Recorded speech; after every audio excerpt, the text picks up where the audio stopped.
Hey folks, Jay Dyer and Dr. David Wood will collide in two different theology debates at DebateCon 9 in beautiful Orlando, Florida, this October 24th and 25th.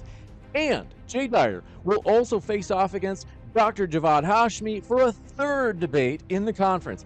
Grab tickets now, as this action-packed theology conference is coming fast. You don't want to miss it.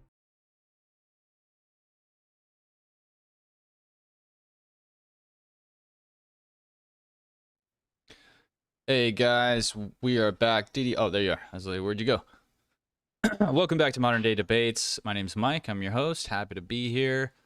We got Ryan Mullally and we got, wait, why does that say Adam Kahn? I'll switch that here in a second. That's tomorrow, guys. That's tomorrow. He's not Adam. But yeah, we're going to be debating tonight. I think same thing as tomorrow, right, Ryan? No, tomorrow's a totally different debate and a totally different topic. Excellent. Okay. Then you guys are going to get a little bit of everything.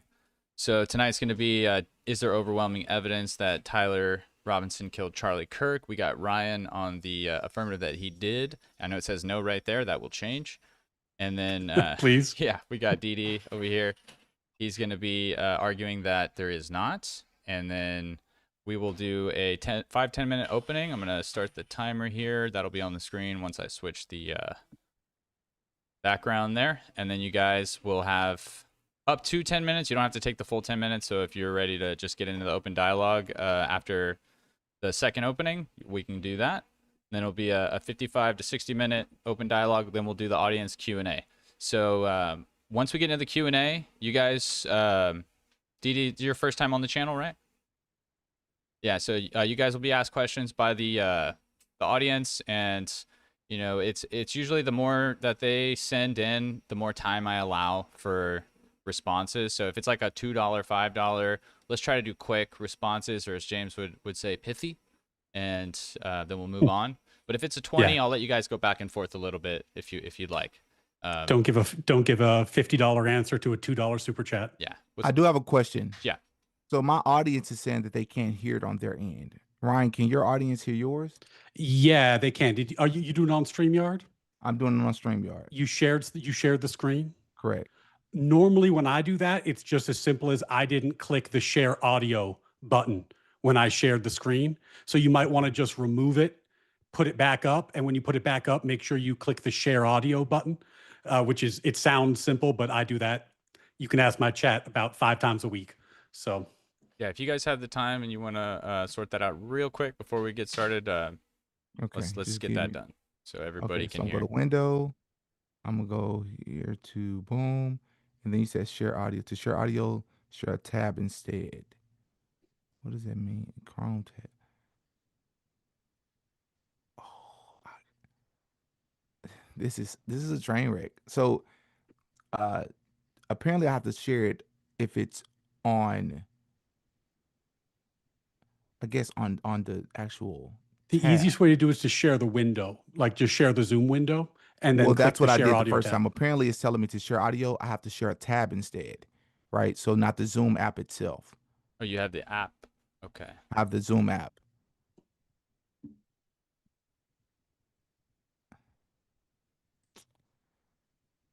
And I'm afraid here. Let me see if I can join it, double join it from. Oh, DPG thing. Thank you for the 50. It's good to see you as well.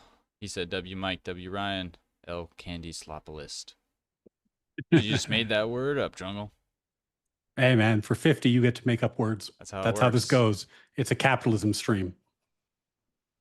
A no cap stream. All right, I'll have the timer up. If you guys have the stream up, you'll be able to see that here. I'll turn the song off. Yeah, what's your question, DD? Nah, this is kind of frustrating. I'm going to attempt to join from the web, which I have it up, but I think I have to boot myself out of here and then rejoin. Yeah, it'll stay up. It'll stay up. Okay, perfect. Sorry, chat. We'll get started here in just a minute. Well, look, tech issues get the best of all of us.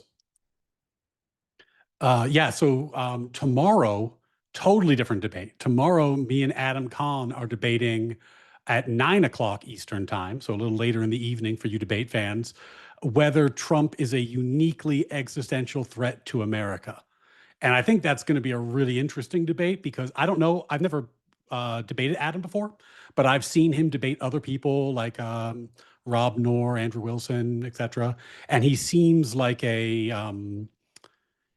smart and good faith guy, though I think we disagree about just about everything. Like I couldn't think of a political topic that we agree on, but we'll see. I think it's going to be a very interesting debate, and I think that he does a lot of research and he seems to come prepared for these debates. So I think tomorrow's going to be a banger. It's going to be a good one. Yeah, I'll be there. Well, I'm just cutting promos for your chat. You know what I'm saying? I'm trying to get you guys some views. Well, I mean, I'll be hosting it. I appreciate it, though. Yeah.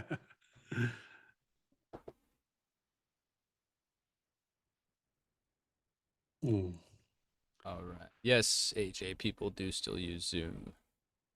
Yeah, Zoom and StreamYard is fine. It's a little, it has some quirks. Like I have to run a virtual camera when I do StreamYard and Zoom for some reason, but figure it out.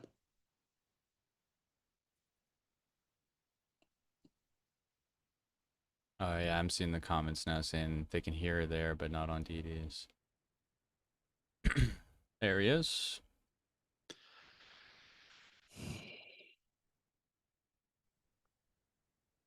The man, the myth.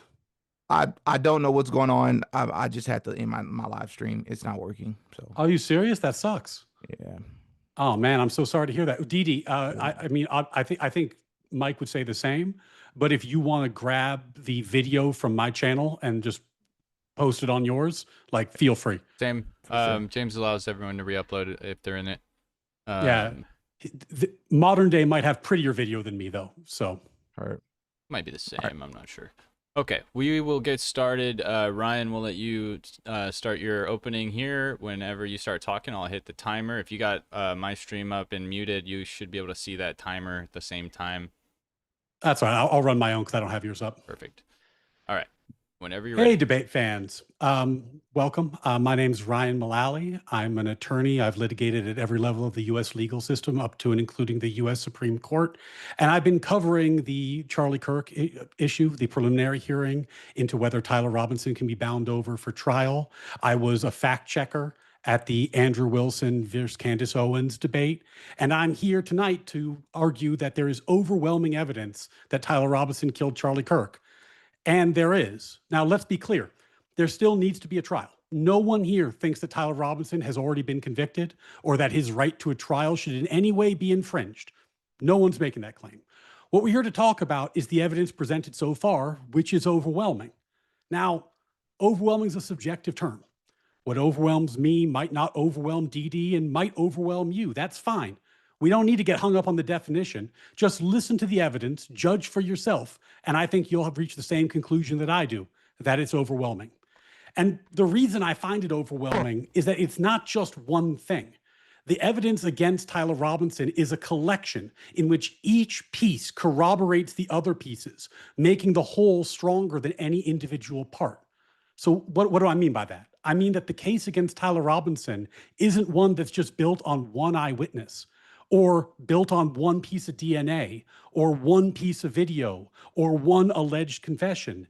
This is a case where surveillance, physical evidence, forensic evidence, digital evidence, and Tyler Robinson's own confessions, along with other evidence, all converge on the same conclusion, that Tyler Robinson killed Charlie Kirk.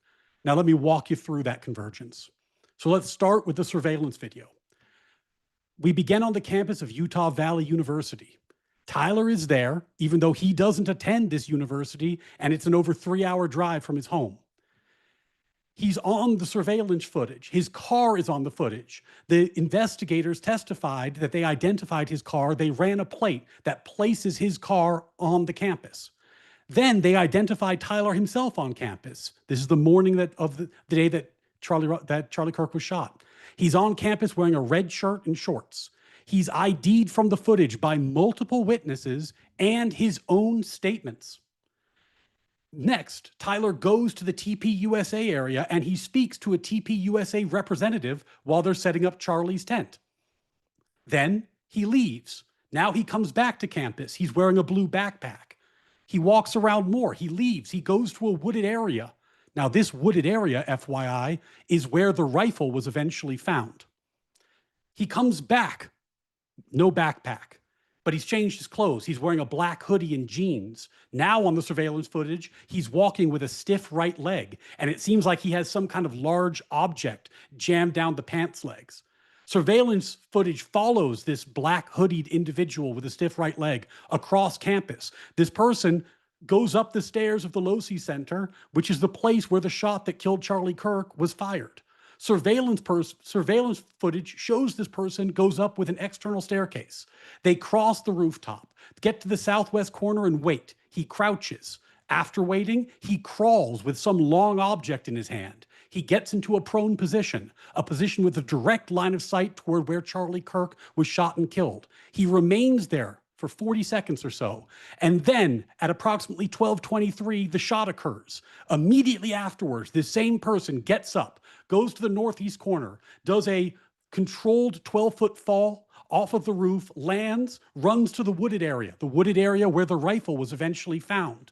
This is not just a person who happened to be on campus. This is direct evidence tracing Tyler Robinson's movements across campus to the place where it is believed that the shot was fired. And officers testified that there was a rifle shot coming from this area. This all happened at the preliminary hearing. So he runs to the woods. This is where the rifle's found. What did the officers find in that woods? Well, they found a Mauser 98 rebarreled. It's a 30-06 rifle wrapped in a towel. It's not miles away. It's in the same wooded area that we saw Tyler Robinson scope out twice. Inside that rifle is a 30-06 cartridge case that had been fired. A 30-06 is a 30 caliber bullet. The medical examiner's report indicated that that is the same type of bullet, 30 caliber, that killed Charlie Kirk. Now, on the cartridge was carved "Notices bulge ooh woo." This is important because earlier Tyler Robinson had borrowed from his lover/roommate Lance Twiggs a Dremel to carve bullets. And in his text messages in which he confessed to Lance Twiggs, he referenced this exact phrase that he had carved onto this rifle, that cartridge. And there were other cartridges as well. But there's more. The towel that the rifle was covered in has Tyler Robinson's DNA on it. The rifle that was found has Tyler Robinson's DNA on it. The screwdriver that was found up by the sniper perch has Tyler Robinson's DNA on it. So we have corroboration from the video. We have corroboration from witness testimony. We have corroboration from the weapon, which is Tyler Robinson's granddaddy's rifle found in the woods with his DNA on it, with carvings that he made. When they raided his house, they found a test carving with the word test carved with the exact same Dremel in his house, completely consistent with the 30-06 that were carved in the woods. Now, the 30-06 was a soft point. The 30-06 soft point is completely consistent with the medical examiner's finding that the bullet fragmented inside of Charlie Kirk's body. But there's more. We're still not done. Some of the most powerful evidence is Tyler Robinson's own words. He texted his lover, Lance Twiggs. And at one point, Twiggs asked him, "You weren't the one who did it, right?" And the response from Robinson, "I am. I'm sorry." Not only that, he said why he did it. Of Charlie Kirk, he said, "I had enough of his hatred. Some hate can't be negotiated out." He discusses the rifle that he left in the wood. He discusses the carving on the bullet that he put. He discusses his attempt to go back to campus to retrieve the rifle. Well, guess what? In the morning of September 11th, the day after the shooting, there's video surveillance of his car returning, just as described in the text message, to campus to retrieve the rifle per his own text message. That the confessions not only are confessions, they corroborate the physical evidence. And then he left a goodbye note. He left a goodbye note for his lover. And what did he say in the goodbye note that Lance Twiggs found under his keyboard? Quote, "I'm likely dead or facing a lengthy prison sentence. I had the opportunity to take out Charlie Kirk, and I took it." Well, what could he have meant by that? It's a mystery. What could he have possibly meant by the phrase, "I had the opportunity to take out Charlie Kirk, and I took it"? But there's still more. The next day, he went and he spoke to Lance Twiggs, and he confessed in person to Lance Twiggs. Lance Twiggs testified to this during the preliminary hearing. And according to Lance Twiggs's recorded statement, Tyler Robinson expressed regret. He was sorry about what he had done. He was broken up. This, of course, is completely consistent with the way that the police in the information and charging documents indicated that Tyler Robinson had confessed or implied that he had done the killing when speaking to his parents, and then mentioned that he might end his own life because of the sense of guilt. But this is still not all. In his Discord messages, his friends were kind of ragging on him. They're like, hey, man, we saw the security footage. That kind of looks like Tyler. Ha, ha, ha, like they're joking. And what did Tyler Robinson respond on Discord? Hey, guys, I have bad news for you all. It was me at UVU yesterday. I'm sorry for all this. I'm surrendering through a sheriff friend in a few moments. And it was me. Look at the pictures from the surveillance footage. It was me. I'm serious. And then not only that, he did surrender with a sheriff friend of the family and turn himself in for this crime. So let's look back at this chain. We have surveillance footage. We have multiple witnesses IDing him on the surveillance footage. We have the surveillance footage puts him at the place where the shot was fired. We have a weapon. It's his weapon. It's his family weapon. His DNA is on it. It's carved with special bullets that he prepared. We know this because one was found in his house and because he admitted to it. He confessed in text message, in goodbye note, over Discord. 30 seconds. There is multiple layers of overwhelming evidence pointing out that Tyler Robinson did this crime. And it's not just that any one of these points to it. They all point to it and they corroborate each other. And if that's not overwhelming, I'm not sure what is. All right. You can end it right there. Reset the time. I'm unmuted. All right. Okay, Didi, we're going to turn it over to you. 5-10 minutes on an opening here, then we'll get into the open dialogue. Guys, like the video if you're just joining us. Let's get this out into the algorithm and let a lot of eyes hit it. Let's go. Whenever you're ready, Didi, I'll hit the timer. Absolutely. I want to say thank you, Ryan, for agreeing to have this conversation with me. I know you're super eager to do it. Jesus Christ is Lord. I want to start off with that today. I believe today's discussion, much like Ryan has stated, this discussion will ultimately come down to a difference in evidentiary standards, or perhaps more accurately, a difference in how we assess the evidence. In other words, I believe, much like Ryan stated, we're probably going to have a fundamental disagreement over what the word overwhelming actually means to us personally. I don't know what happened to Charlie Kirk. As someone who is genuinely approaching this conversation in good faith, I truly would like to know what happened to Charlie. I'm sure you and I will both concede to many points during today's discussion, and I don't think there will be much disagreement that there are several pieces of quote-unquote evidence that could point to Tyler Robinson being involved in what happened to Charlie Kirk. But being involved does not necessarily mean that he was the person who actually took Charlie Kirk's life, let alone the person who was on the rooftop of the Losey Center. And I think you and I can both agree that Tyler Robinson, according to his own supposed boyfriend, Lance Twiggs, was someone who apparently never talked, according to Lance Twiggs, Tyler Robinson was someone that never talked about politics or the LGBTQ issues in relation to Charlie Kirk. My position today is not that I have overwhelming evidence that Tyler Robinson is a patsy, although I do believe there is good reason to believe that they may be the case by default. My position today is that there is overwhelming evidence that some sort of or some kind of cover-up is taking place. And one of the many reasons that I and many others struggle to believe that Tyler Robinson took out Charlie Kirk all by himself from the rooftop of the Losey Center, outside of simply not trusting the government and recognizing that the government has lied to us many times before, is that many of the most important, and one could argue most damning pieces of evidence that would absolutely incriminate Tyler Robinson are, as of today, some of the most questionable and disputed pieces of evidence we have available, whether that is the video footage, the images, or lack thereof of Tyler Robinson in the parking garage on campus, or the lack of clear footage showing him on the roof. We're told this person is Tyler Robinson, but where's the rifle, right? We're told that we're supposed to see a rifle in his pants. Instead, many of us see what appears to be a bulge where his cell phone would be, as I'm sure we'll discuss later. We also see him bending both legs on camera, or changing the legs that he bends. And I understand, before we get into it, that this may be that it's possible to bend your legs with a rifle in it. But based on the footage we have seen, it certainly makes this explanation less obvious. Tyler was supposedly on the rooftop for 32 minutes, the one rooftop that local, state, and UVU police apparently seemed to miss. And then there's the question of Charlie's extensive, very expensive security detail. Civilians apparently saw the person on the roof well in advance, and there's video evidence of this, yet nothing was done in time, at least according to what we currently know. And to our knowledge, the person who filmed that individual has never been even contacted by law enforcement. That sounds eeringly similar to some of the questions surrounding the Butler narrative. The point is that we notice patterns. We're told that we're supposed to see a bulge, as I stated before. I'm sorry, I'm repeating myself.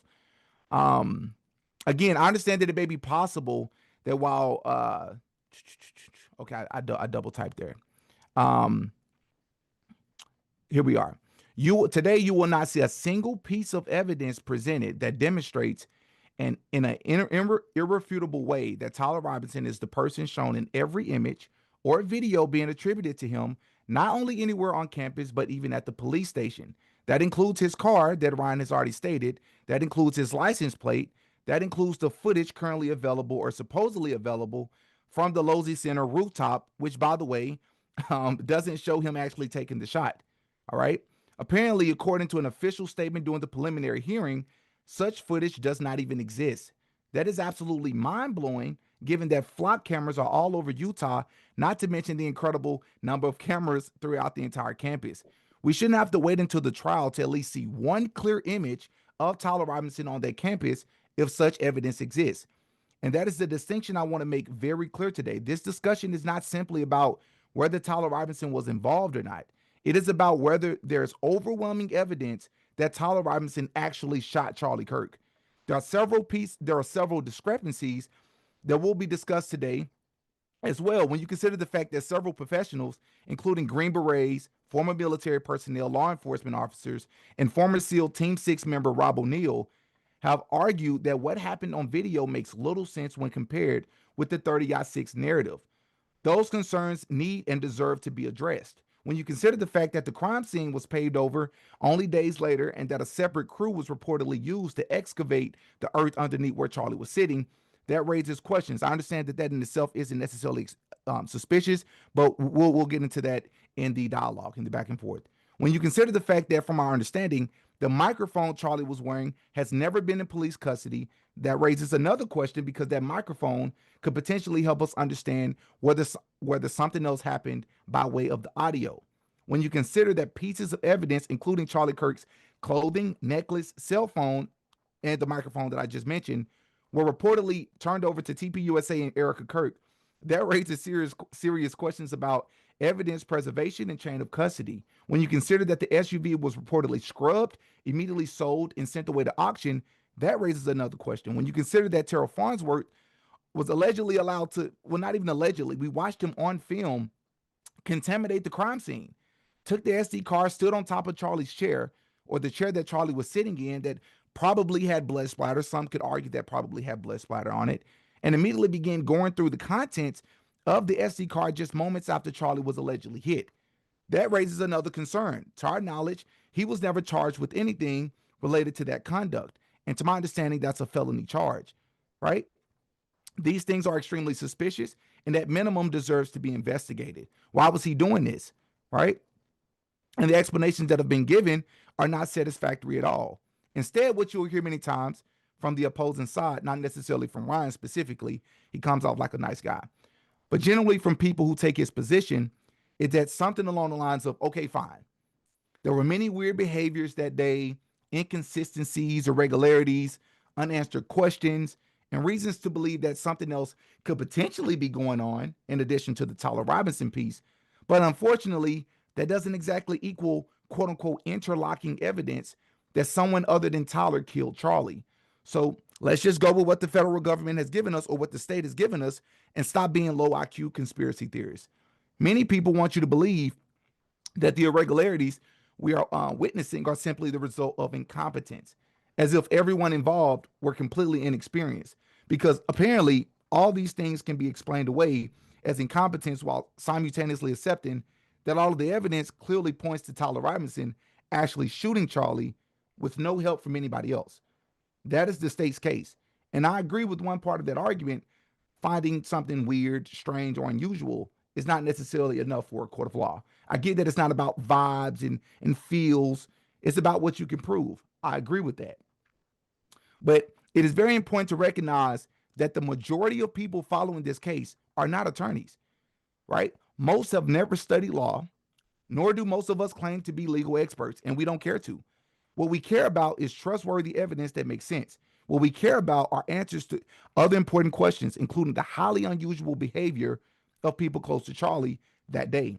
What we care about are the unusual changes TPUSA made that day. In our view, we have still not been given, it has still had not been adequately explained. We care about the apparent complete 180-degree change in his organization since September the 10th. We care about the alleged complaints and grievances Charlie was facing in his personal life, according to the people who knew him. We care about the Iran war, which Charlie reportedly opposed and strongly advised President Trump not to participate in, a war that ultimately took place after September the 10th. We care about Joe Kent's announcement that he had potential leads of foreign ties involvement, but Kash Patel himself allegedly shut him down from investigating those potential foreign ties. We care about law enforcement struggling to find the weapon despite having bomb detection K9s present, only for it to be found later by what appears to be more FBI present and not as many dogs. We care about the countless allegations of lies and strange behavior surrounding Charlie's wife over the past 10 months. We care about TPUSA's unwillingness, in our view, to simply have an open dialogue with the public about many of these questions. We care about the lack of good faith actors willing to acknowledge that alternative theories are at least plausible, including the drone theory presented by We're Not Going to Mars, 30 seconds. Chris Martison, and others, which I would argue is far more plausible than the Tyler Robinson theory. We care about discrepancies in timelines and discrepancies between different accounts. We care about what we can actually see on camera very clearly, such as the allegation that Charlie's team denied medical assistance, placed him into an SUV, and did not allow a single EMT to ride with him on the way to the hospital. Why would they do that? We care about George Zinn immediately taking credit and creating a diversion. People say, oh, he's just crazy. He's a crazy old man who's known for doing this, but that does not explain how it appeared that he had prior knowledge of what would eventually take place. We're not buying the explanation simply given to us. All right, that's your time. If you want to finish your sentence. Yeah, I'm done. Okay. All right, guys, thank you for the openings. I am fading away into the sunlight, as you can tell. Looks like the sun's setting right on my camera, and It's a good look, Mike. I normally have that a little lower. We do debates usually about an hour or two after this time, so bear with me. It'll go away. I'm not gonna mess with it. I'm gonna reset the time for 60 minutes, and then when we get to about 50 to 55, I'll ask you guys if you want to do a quick little individual closing each for 2 to 5 minutes, just to summarize what you think's going on. Yes, I'm ghosting. Here we go. Okay. You guys can ask each other questions. Just try to let each other finish whatever they're saying before you ask your next one. And if you're asked a question, let's try to answer the question before you ask a follow-up. Yeah, and by the way, I think a lot of this is probably going to be, Dee, you asking questions about various pieces of evidence that I presented, because I have the affirmative. So I laid out the evidence I found overwhelming. I suspect you're going to want to ask me some questions about it. But before we do that, the question I had for you was, because I am an attorney, I think I look at this with a bit of a different perspective. And to me, if I put myself in the shoes of the defense team, right, their client is in jail, and he's going to be in jail for like another year. He's already been in jail. If they had evidence that like the surveillance footage was faked, or the text messages were faked, if they had evidence like that, they could have blown up the preliminary hearing. They could have gotten their guy to walk free. He wouldn't be in jail for another year. No defense lawyer is going to let their client sit in jail for a year for no reason, right? So I guess the question I have whenever people talk about what all kind of different theories, like maybe the video's faked, maybe the text messages are faked, maybe this is fake, that is fake, that sort of thing, is why do you think the defense team didn't bring this stuff up? If they could prove it was fake, their client would be free. That's an incredible question. Thank you for the question, Ryan. My first response would be, in all transparency, I don't know. I don't know. I think the reason why, and I didn't get to a lot of the things, and I knew my opening statement was probably going to run to 12 or 13 minutes, but I still tried to sneak it in to see if y'all were going to let me. But one of the things I did not get to talk about was the fact that majority of the people that followed, if we only cared about the outcome of this trial, like if that's all we cared about, then you and I wouldn't be here today. I think we also care about this thing called the court of public opinion. You and I are not here discussing because of the trial itself. Who cares what Didi thinks? Who cares what Ryan thinks? You're not on the case. We care about what majority of the people that are following this case in the public care. Are you confused about that? Yeah. Well, I guess, do you think he's going to get convicted? Well, I don't know. But the point that I'm making here is you and I are here discussing this because clearly in the court of public opinion, there is not this sort of majority that feel one way or the other. There's a lot of conflicting beliefs. There's a lot of people that don't believe the given narrative. Would you agree with that? The Sure. reason why, okay, the reason why I'm pointing that out is to say majority of us are not attorneys. The majority of us don't know how these things typically work in court. Mhm. And because of that, I'm approaching this from the perspective of the average civilian. I want to preface what I'm about to say next with that, because a lot of times we don't understand like the purpose of a preliminary hearing, right? As opposed to actual trial. So all we see is what's presented in the preliminary hearing and what the defense is not allowed to do. All right. So we're learning as we go. And if something has not been presented as of yet, our perspective is like my current belief system is that they're not allowed to. The defense was not allowed to share certain things during the preliminary hearing. I can help with that. They are allowed to. Now, in the interest of just having a good faith conversation, being as fair as possible, at a preliminary hearing, they might choose not to. And let me tell you the difference between the two things. If at a preliminary hearing, the standard of proof for the prosecution is very favorable. So there's certain types of evidence that the defense might not put forward because they don't think it's going to be enough. It's not going to be enough, right? Like, for example, like if they thought they had something that was like a little detail that was wrong, that's not going to move the needle. It's not going to be enough. They might save that for trial. So they're not always incentivized to put everything forward. But if they could blow up the whole case, if they could prove the government was just lying, those are fake photos, those are fake text messages, they would do that at the preliminary hearing. And they are allowed to call witnesses. They did call witnesses during the preliminary hearing. The government didn't want to call the DNA experts. And then the defense called the DNA experts and cross-examined them for a couple hours. So the defense is allowed to call witnesses. They chose not to. And to me, that's the most compelling piece of evidence against the idea that like the text messages are fake and the surveillance is fake and this and that. Because as an attorney, I could tell you, if I could prove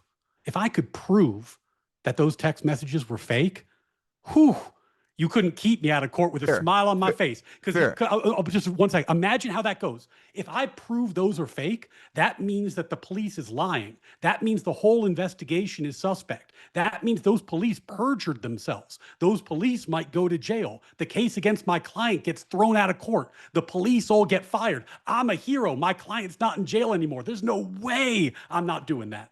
Absolutely. Great point. Here's my, because again, I can only go so deep into the legal jargon with you, but what I can say is I can flip that and I can say, well, if you're the prosecution and it's the preliminary hearing, why would you not present irrefutable images of Tyler Robinson? They did. Where? Show me one. Well, so they put the image on screen. Show it to me. And so, well, hold on. Let me explain to people what happened if they didn't watch the hearing. They put the image on screen, and then the testifying police officer said, I identified this person as Tyler Robinson. Then they had Lance Twiggs' testimony where he said that was definitely Tyler Robinson. Then Tyler Robinson had in Discord messages said it was him. And they also have, though they didn't testify at the hearing, I'll admit that, but they also have the TPUSA representative who said they talked to Tyler Robinson that day, and they ran the license plate on his car and his car was there. So they have like 5 or 6 different ways of confirming that that picture is him. So I see what you just did there. I'm well aware of everything you just said, but that you didn't actually answer the question that I asked you. In the actual preliminary hearing, why would they not show any image of his clear face on the actual campus? They showed the images from the surveillance footage they had, and it was enough that it was. But like, so what you're saying is they don't have any clear images in 4K. They don't have to be 4K. Just clearly it's Tyler Robinson. They don't have any of them. I guess my point is, and you said this earlier, so I don't want to make this like a gotcha because I think you were transparent about this. They're not playing to the court of public opinion. They're playing to the law, to the court, right? They're not doing it for you. They're doing it for the judge. And the images that they gave were sufficiently clear that multiple witnesses were willing to testify that that was him. So I guess the question is, why would they testified that it looked like him? They testified that they looked like Tyler Robinson. The question that I'm stating, because again, it's very important that I keep reiterating this. There is tens of thousands of us who are really approaching this in good faith, and we're not convinced. Why is it so hard for them just to show the image of Tyler? They did show the image. They did show the image of Tyler. Y'all just didn't accept it. But beyond that point, they also had enhanced footage of the roof, and they have enhanced footage that zoomed in. The issue is the defense convince the judge not to make that evidence public. When you say enhanced, explain to the audience what you mean by that, Ryan. Zoomed in so that you can see the person more clearly. I think they also added circles and some highlighting to make it easier to follow. Because if you guys haven't seen the footage, if you look at the footage of the guy in the black hoodie, who I think is Tyler Robinson pretty clearly, but people can debate that, moving across the roof, that it's a very, very the camera's pretty far away, so it's very, very zoomed out. So what they provided was a zoomed in version where they circle him and you can see him moving, and the judge has that. So I just want to just make sure I understand this. So you're saying there's video footage that we've all seen from however many feet away from the rooftop showing this person running across the rooftop that's extremely blurry. It could be anyone. You're stating that they zoomed in court and the footage became more clear. I haven't seen it, so I don't know what it looks like. I'm telling you witnesses. I'm telling you what they said to the judge, and the lawyers wouldn't lie to the judge because they get disciplined. Right. And it'd be very obvious because they're going to hand it to him. If it's not what they say it is, he's going to call bullshit on them. So okay. You wouldn't lie to the judge. It'd be crazy.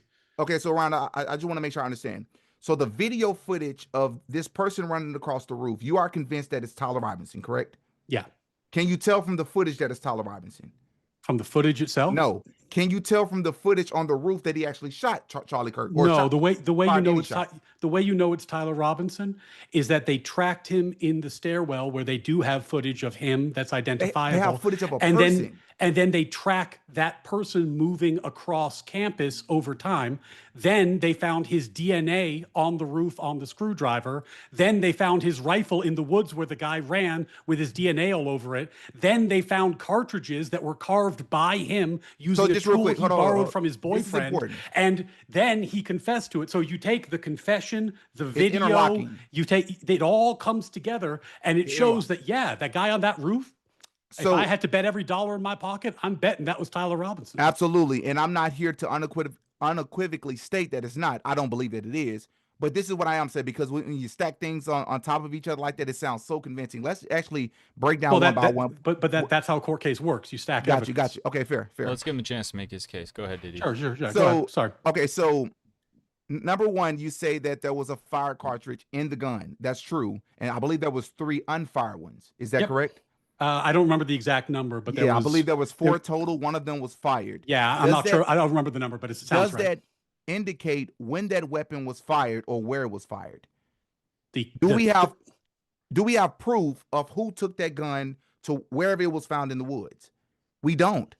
Well, we see somebody wearing the same clothes that Tyler Robinson was wearing, carrying a No, rifle wrapped in a towel, hopping off the no, roof, we running to see the clothes. wood. No, no, Well, hold on, you asked a question. Let me answer. Run into the wooded area where the rifle was found, which is the same wooded area that Tyler Robinson scoped out earlier that day, with his DNA all over it, the carvings all over it. And by the way, when he texted Lance Twiggs, he said, "I'm going back to get my rifle." sure. And then later that night, we see his car, they run his plate. He was going back to get his rifle. Got you. So yeah, we have some pretty good reasons to think that was him and his rifle. Yeah. So in other words, we have nothing on footage that confirms that it was Tyler Robinson. We're going to get to this because you keep stacking these things, and we're going to break these things down individually. So just real fast, the footage on the roof. Are you claiming here today, Ryan, that you saw a rifle? I haven't seen the enhanced footage. I was in court. I haven't seen it. I agree. And okay. So do you believe that he had? I know people who have seen it, but I haven't seen it. Right. And one of those people you claim you had on your show, and they give conflicting testimony from what two other witnesses or multiple witnesses stated that they saw. They claimed that what we saw on the internet is the same thing that was shown in court. Yeah. In fact, we see that on footage. Well, it was accidentally shown to us on footage. But here's my biggest question. But my point is more if there was no footage of the roof, the evidence would still be overwhelming. Got you. That's your opinion. So when this person jumps off the roof, Ryan, the thing that they're carrying, do you believe that that's a rifle? Yeah, a rifle wrapped in a towel. Okay. So there's video footage of when this person hops off the roof. If you slow it down slow enough, this item, whatever it is, literally folds. Rifles do not fold the way in which this did. Okay. It folded like a towel. But the problem is, if it has a rifle on the inside, where's the rifle? We never see the rifle. And I'm asking in good faith. If a rifle is shown to me, Ryan, you and I are on the same page. I'll get on your side and we'll argue against everybody else. I did not see it folding, and in fact, it looked the opposite to me. But let's say you've seen a video of it folding, right? 100%. Now, okay. Now there's two hypotheses, right? Because you got this video off the internet, I assume?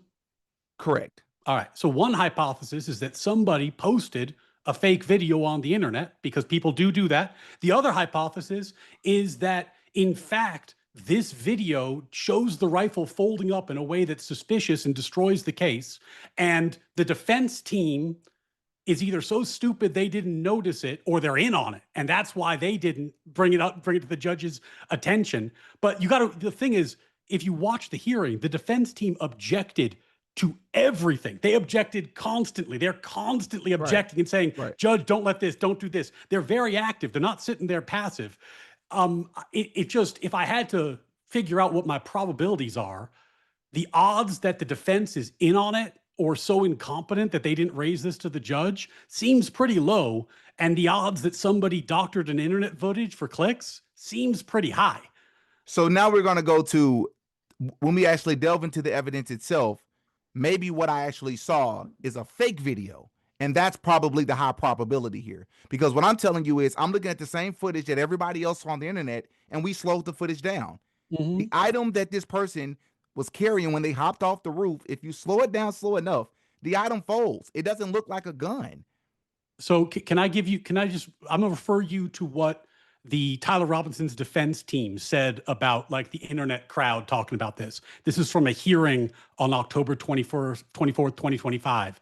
They said in court, there's reference to, unstable people coming into the courthouse, to conspiracy theorists saying things online. We're all aware of that. I mean, I don't know what the court has read. It's none of my business. I've received some wacky phone calls and emails, people telling me what they think happened here. It's noise. We're not litigating this case in the press. We're not talking to the crazies. My point is, the internet and the public sphere is full of people with opinions, is full of people who are willing to make up evidence to get clicks. But when you're in court, you're held to an evidentiary standard. And for the lawyers, you're held to a standard of professional responsibility. So if they tell the judge, hey, look, that rifle's folding. And then the judge, or like they fake that video. And then it turns out that the defense counsel's just making stuff up. It's devastating for their client. It's devastating for their reputation. It's devastating for their profession, their career going forward. So when I say that I'm more moved by the evidence that's presented in the courtroom than I am by stuff that people circulate online, it's because the people in the courtroom are held to a standard. They're held to account. Ryan, but I'm not here to dispute that with you, brother. We both agree with that. I would never argue against it. The problem is, first and foremost, you've already stated you haven't seen all of the evidence. None of us have. None of us have. You can't argue you can't argue in favor of something you haven't seen yet, like the video footage on the roof. We go by what we've seen in the public sphere. And what we've seen, we've slowed the video down. Number one, you never see him take a shot. Number two, is I'll hold that until we get to the screwdriver. How do we proceed with arguing with the images and the videos if the response I get, from you is going to be, well, we don't know if that's what they actually showed in court or if that's AI. No, what I'm saying is that when you have sworn testimony in court from law enforcement officers, from witnesses under penalty of perjury, meaning they're lying, they go to jail. Yeah. Right. And they provide evidence, then that evidence is something that I'm going to give a great deal of weight because there's reason to believe it's true. When I see a random dude online post something, I don't give that a lot of credibility because that guy, he's not injured if he's wrong. He doesn't have the same stamp of credibility because he's not in an environment where the credibility is being checked in the same way. So what I'm saying is, if I posted a video right now of you turning into a spaceship and flying out of the room, I would assume people would give that very little credibility because it's just something I posted online. I just used my AI. Said, turn him into a spaceship, make him take off. Okay, so the text message that Andrew Wilson, your buddy, just released. How do you feel about that text message? What does that have to do with this? I'm going somewhere with it. How do you feel about the text message? I feel pretty good about it, but where's that going with this? Well, because you're stating that if it's not in the court, if it's not being shown in the court, then you can't hold it to this sort of high standard. But you believe that the text is real. Well, I was on Andrew's fact-checking team, right? Correct. I've seen the text message. Yeah. But that doesn't. It wasn't shown in the court of law. Sure, but I've seen it personally. But I like physically I was there. Like what? So what are we talking about? That doesn't no. That doesn't change what was just stated, brother. Is the same text message being shown in the court? It doesn't matter if you saw it first. You or you. I'm not you. The public is not you. But I'm not trying to convince you about the veracity of that text message. I'm just trying to see if you're consistent, and you're not. How am I being inconsistent? Because I'm saying that there are things in the public sphere that we as the public investigate, analyze, and you're saying, well, if it's not being shown in the court, then we shouldn't trust it. No, I'm saying that when you analyze things, you should assign credibility based off of the circumstances in which you find the evidence. In court evidence has very high credibility because there's all these checks that keep people from fabricating, from lying. There's penalties in place. Online credibility is very low because there's almost no checks. And in fact, there's an incentive to lie because it gets you clicks and attention. So the credibility is very different. Then you asked me about a text message, which has nothing to do with our topic of debate, really. It literally does. It's about Charlie Kirk. Well, but no, it has almost nothing to do with it because it's not evidence against Tyler Robinson. It's a thing that Andrew said, and I happen to believe it because I physically saw it with my own two eyes, but it's not part of the evidence against Tyler Robinson. Okay. So, let me put it this way, just to explain it. If Charlie texted the day before that he was afraid the left was going to kill him, it would be irrelevant. I'm being respectful. You're dominating the space. So just real fast. So any of the images, the images of his car, of his license plate, do we have an image of his license plate that clearly shows his license plate? I'm not sure. We don't. I'll answer that for you. Yeah, but we have law enforcement officers that testified that they ran the plate. Sirs, I think it was just one. It might have been. I'm not. It is just one. I think it was that night. Sorry, it was. It was one, and then he was referencing the police report of another one, because there's the guy who's testifying in court about the surveillance footage, and then there's the report of the guy who was in the police car that turned away Tyler Robinson's car on the morning when he was coming back to check for the rifle. And so there's two different ones, but that's the two officers I was thinking of.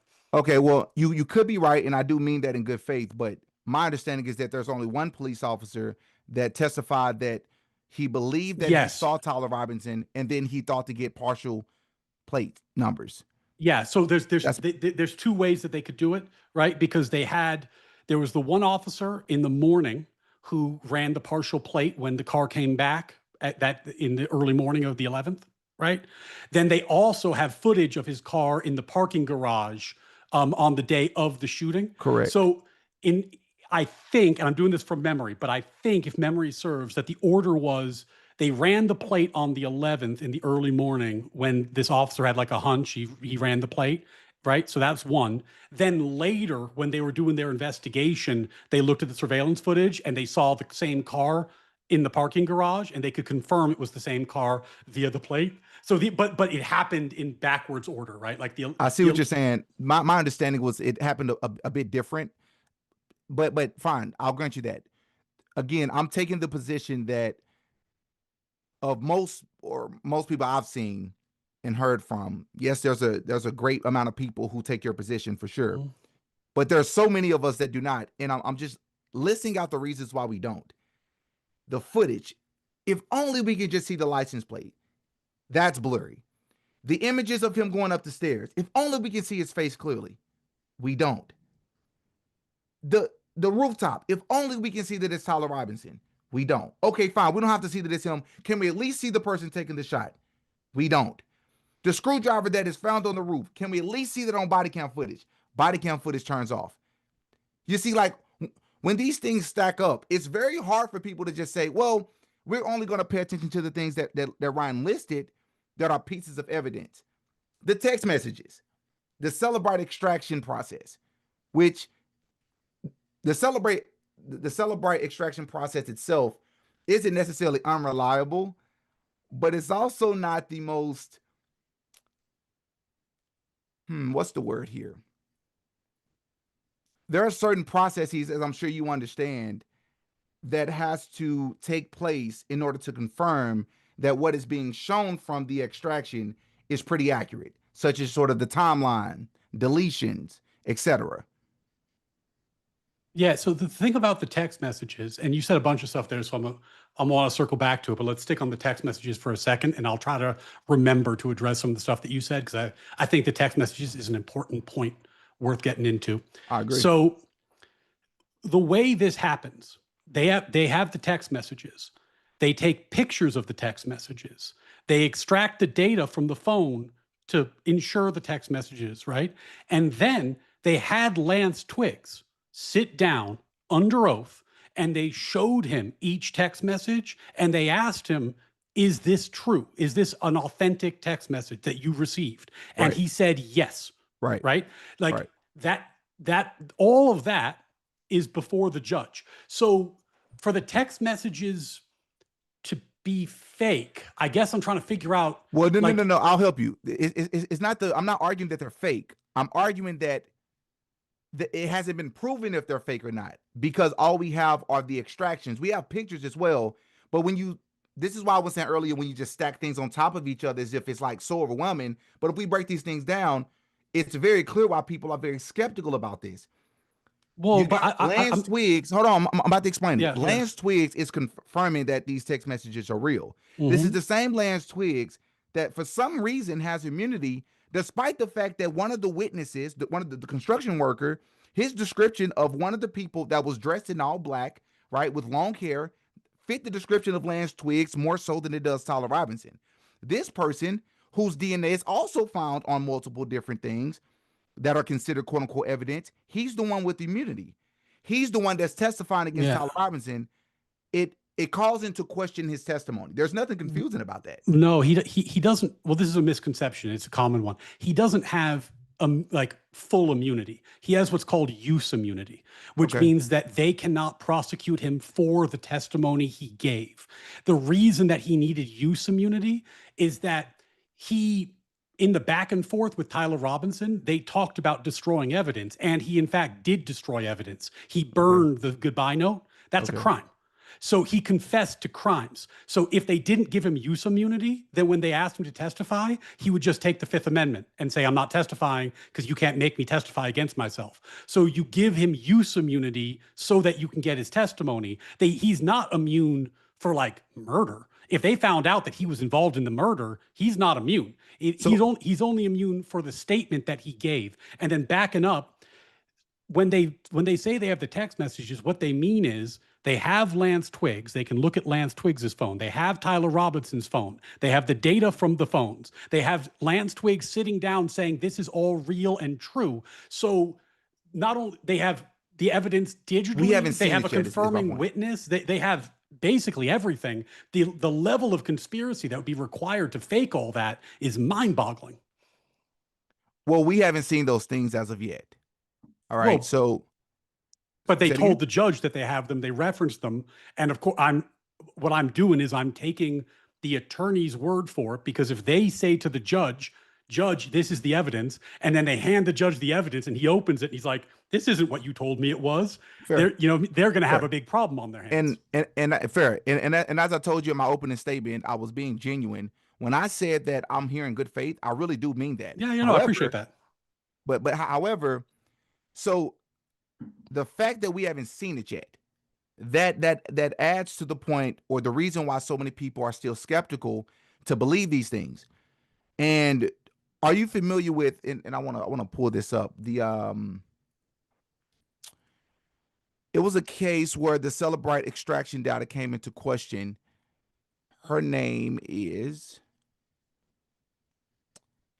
Karen Reed. Are you familiar with the Karen Reed case? I'm not deeply familiar with it. No, some of my Okay. friends covered it, but I haven't covered that one. Okay, and I don't have to go much into details, but within that case, there was some text messages that were called into question and then were later removed from evidence because it was extremely misleading with the times. So I'm going to read what I wrote down here in my notes. This is what it says in the summary. The Karen Reed case showed that Celebrite extraction data shouldn't automatically be treated as infallible. In that case, Celebrite initially reported a 2:27 a.m. timestamp that became a major piece of evidence, but later removed that timestamp from its automated reporting after determining that the artifact could be missing. Another forensic program, Magnet Axiom, continued to display the underlying artifact. The important lesson isn't that Celebrite is unreliable. It's that forensic extraction software can misinterpret or differently label underlying phone artifacts. Yeah, but here they also had the physical phone, and they also had Lance Twiggs going through the messages and authenticating them. So they had Lance's phone. Did they have Tyler's phone too? Yeah, they did take Tyler's phone. I think the photos are of Lance's phone, if I recall correctly. But right, I mean, from my understanding, I don't believe there's Celebrite extraction that was showcased during the preliminary hearing of Tyler's phone. I could be wrong about that. My understanding is that it was not. The way that the evidence came out, like we only see a small part of it. I can't tell, sitting here today, I can't tell you for sure which phone was extracted. I do know that when you get arrested for murder and they book you, they take your phone. So, like the idea that his phone is certainly not in his possession when he's sitting in jail all this time, right? So but more critically, and this is the thing that I keep coming back to, you have Lance Twiggs saying these are real, going through them under oath, saying these are real. And again, if there was a way to blow this all up, like if the defense had a smoking gun that could have blown up these text messages, They would have done it in the oh my preliminary God, hearing? they would have done it. They would have done it, and he'd be free. And by the way, that lawyer would be like a hero, and they'd be like the next Johnny Cochran, right? So They'd let be me hired ask for you- everything. They'd be making millions. Ryan, let me ask you an honest question, man, because I'm so curious about this part. And part of the reason why I was excited to talk to an attorney about it is because I was sharing this on my channel before we hopped on. What this has become a lot of times, and it happened in my conversation with Warren, is tribalism. Instead of actually trying to figure out what truly happened to Charlie, what you get is people name calling and insulting, which I'm sure is taking place on your channel at this moment. This is what you typically find: nasty people, instead of just trying to figure out what happened to Charlie. I preface my statement with that to say, why are there, or to ask you, why are there so many other people, including attorneys, multiple attorneys online, not just creators themselves or independent journalists themselves, but people who have just pitched in their opinions, have stated that the opposite of what you just said, right? They believe that the preliminary hearing is not a time when the defense would present this sort of damning or groundbreaking evidence that would disprove the prosecution's case. Why is it that you as an attorney can state this, but then other attorneys are stating something completely opposite? Because they're playing on a subtlety in the law that's hard to explain. So I'll give it a shot, but it's a little bit hard to explain. This is why there's some wiggle room that they're playing with. At the preliminary hearing, the judge is not allowed to pick between competing inferences. What that means is, if he looks at the evidence and it's reasonable that Tyler Robinson did it, we go to trial. But if he looks at the evidence, it's reasonable that Tyler did it and it's reasonable someone else did it, you still go to trial. So because of that, there's certain types of evidence that the defense might not submit because they keep it under their hat and save it for the trial. But we're not talking about that kind of evidence where you have a competing inference. Right. We're talking about like that could boom, bombshell, blow up the case. You know, like understood. Like stuff like, because I mean, man, like, could you if you could prove the police faked the photos, like, god damn, everyone would be fired. It's not even about faking the photos, because there's one thing to fake a photo, it's another thing to post a photo that's not actually Tyler Robinson, that they claim to believe is Tyler Robinson. Those are two different things. And to be clear, I want to make sure that we're on the same page here, Ryan. The question that I just asked you is not about those sort of smaller pieces of evidence. I've heard attorneys argue that the reason why major pieces of evidence that could alleviate Tyler were not shared during the preliminary hearing, because that's not what the preliminary hearing is for. Well, I'd point you to Andrea Burkhart, who she's another attorney. She's very good. I think her coverage of this has been like the most fair. She's a defense attorney, so she leans defense, but she's not political. And I understand your point, because I am political. So there's always when you're talking to someone who does political advocacy, you always got to take that into account. But she's not. And if you look at her coverage, she's going to say the exact same thing I just said. And it's just because that at the end of the day, he's in jail. You know, I mean, your client's in jail. If you could get him out, you would, right? Like it's not that complicated. If you could get him out, you would, because why are you going to let him rot in jail? Because this trial's not going to happen probably for like 9 months to a year. It's a long time to let an innocent man rot in jail if you have evidence that proves that, you know, he was framed or he's a patsy or this sort of thing. Yeah. I just want to let you guys know we have 26 minutes left. So, and then we'll get into the Q&A. Yeah. Sure. I mean, I know we earlier you were talking about, we talked about a bunch of different things in terms of the surveillance footage and whatnot. But I guess my question for you is, okay, though I think it was him on the roof, because I see the surveillance footage. There's testimony about him moving across the campus on some footage that I agree we have not necessarily seen yet. There's the zoomed in footage that I agree we haven't seen yet. But then also his DNA's on the screwdriver, his rifle's in the woods, the bullet carvings, the text messages. It all comes together. And it convinces me that this is probably true. And even if you took out one piece, like even if there was no surveillance footage of the roof, I'd still think he did it based off the other evidence. So I guess what I'm wondering about is like, why doesn't the fact that all this evidence points in the same direction move you? Oh, fair question.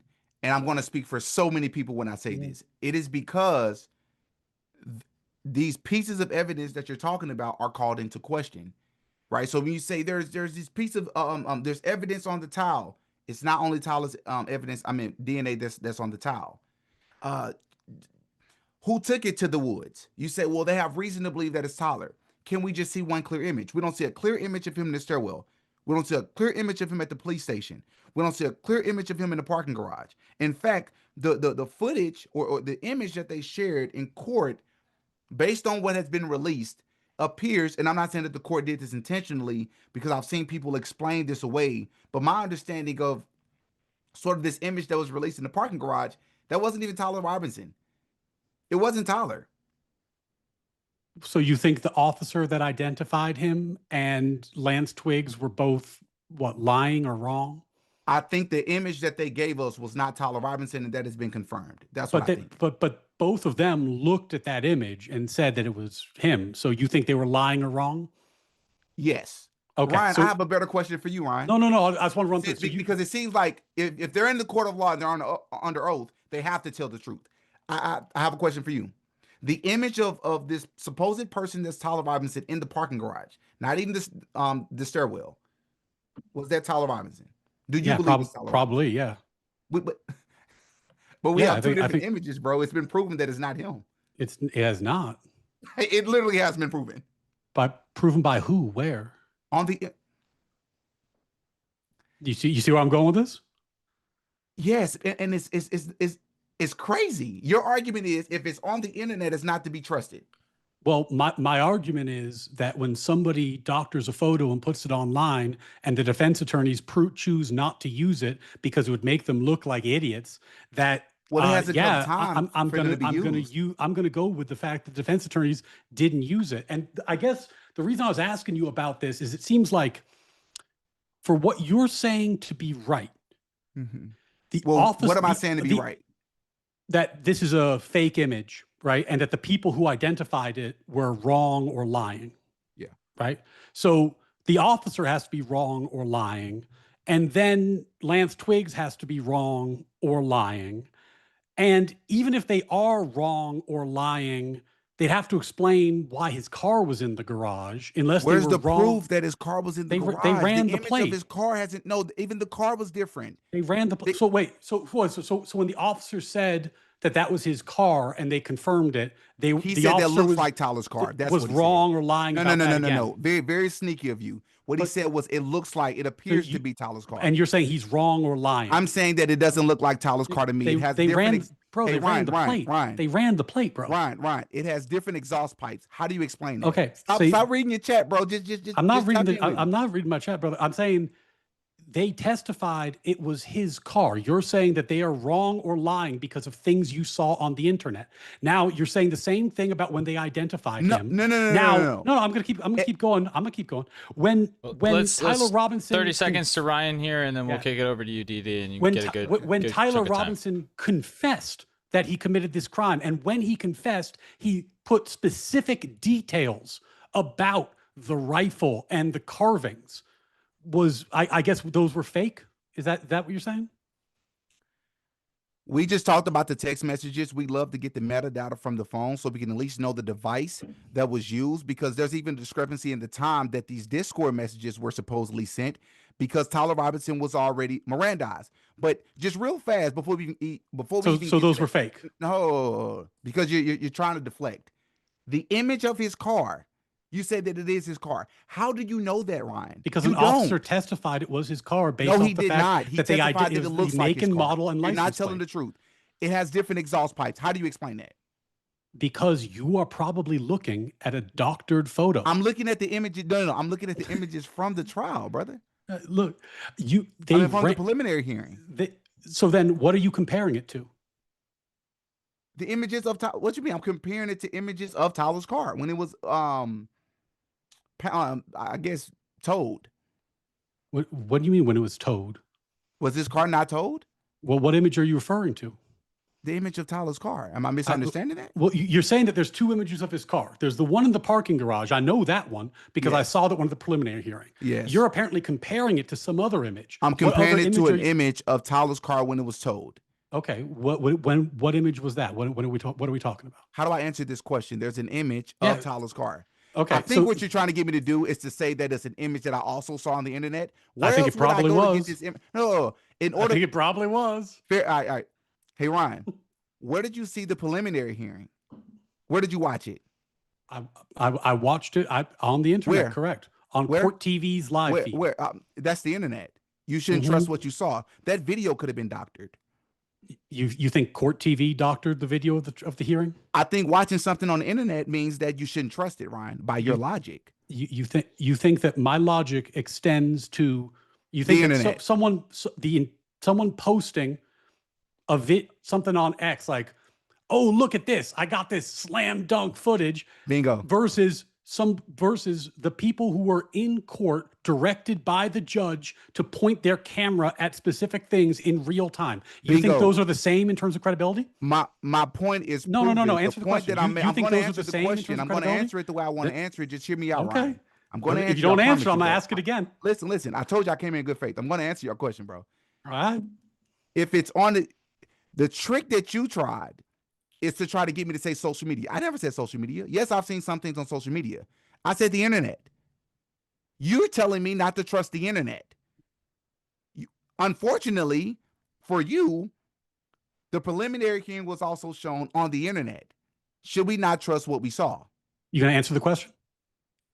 Ask it again. The question was, do you think that Court TV's feed direct from the camera, which the judge was telling the reporter where to point, you think that has the same level of credibility as like stuff I find on X, stuff I find on social media, the internet writ large? You think that's the same thing? Credibility? I think it could, depending on what we're looking at on X. Okay, so Court TV's you frowned. Court TV's in on it too? You know what? See, this is childish, man. Like, this is the immaturity that I'm talking about. It's not childish. What I'm pointing out to you, in on DD, what? and Hold on. You said in on what? Well, what you've said in our interaction so far is that when the law enforcement officer identified him wrong or lying, when they talk about TPUSA had a witness a representative that identified him and talked to him, probably wrong or lying because you're saying he's not there. When the text messages come in, I never said he wasn't. Where did that come from?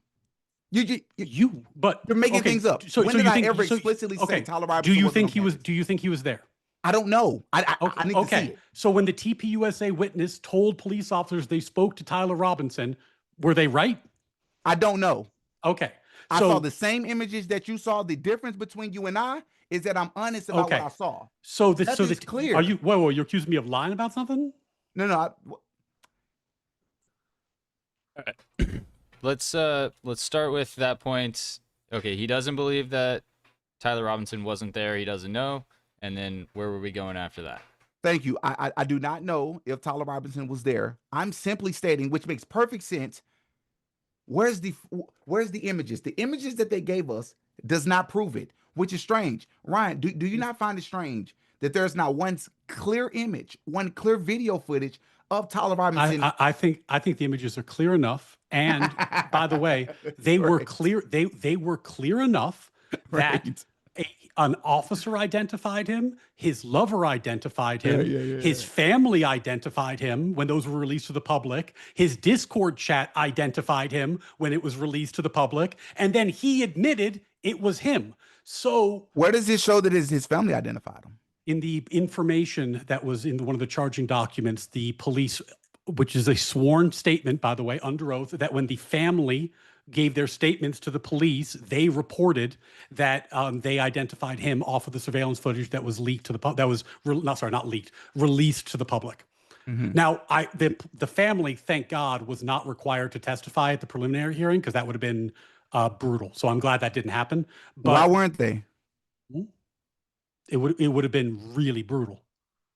Right. So if you're the prosecution, why would you not have them to do it? Because it's a real bad look. It's mean. It makes you look like an asshole. Is that the best you got? No, that makes no sense.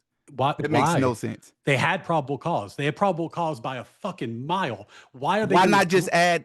What? Because imagine injury. Because you drag the parents into court and you say, "Is your kid a fucking murderer?" And they say, "I'm not going to do that. I'm not going to testify. I put my baby to death because I love my child." And then they have to go, "If you don't testify, we're going to fucking throw your ass in jail." That's what it makes to force a parent to testify against their kid. Yeah, it's a fucking shit show. It's a mean thing to do, man. Like that. And right. I think it actually speaks well of their character that they didn't force this family to do this because they might have to force them to do it at trial, that they didn't have to force them to do it twice.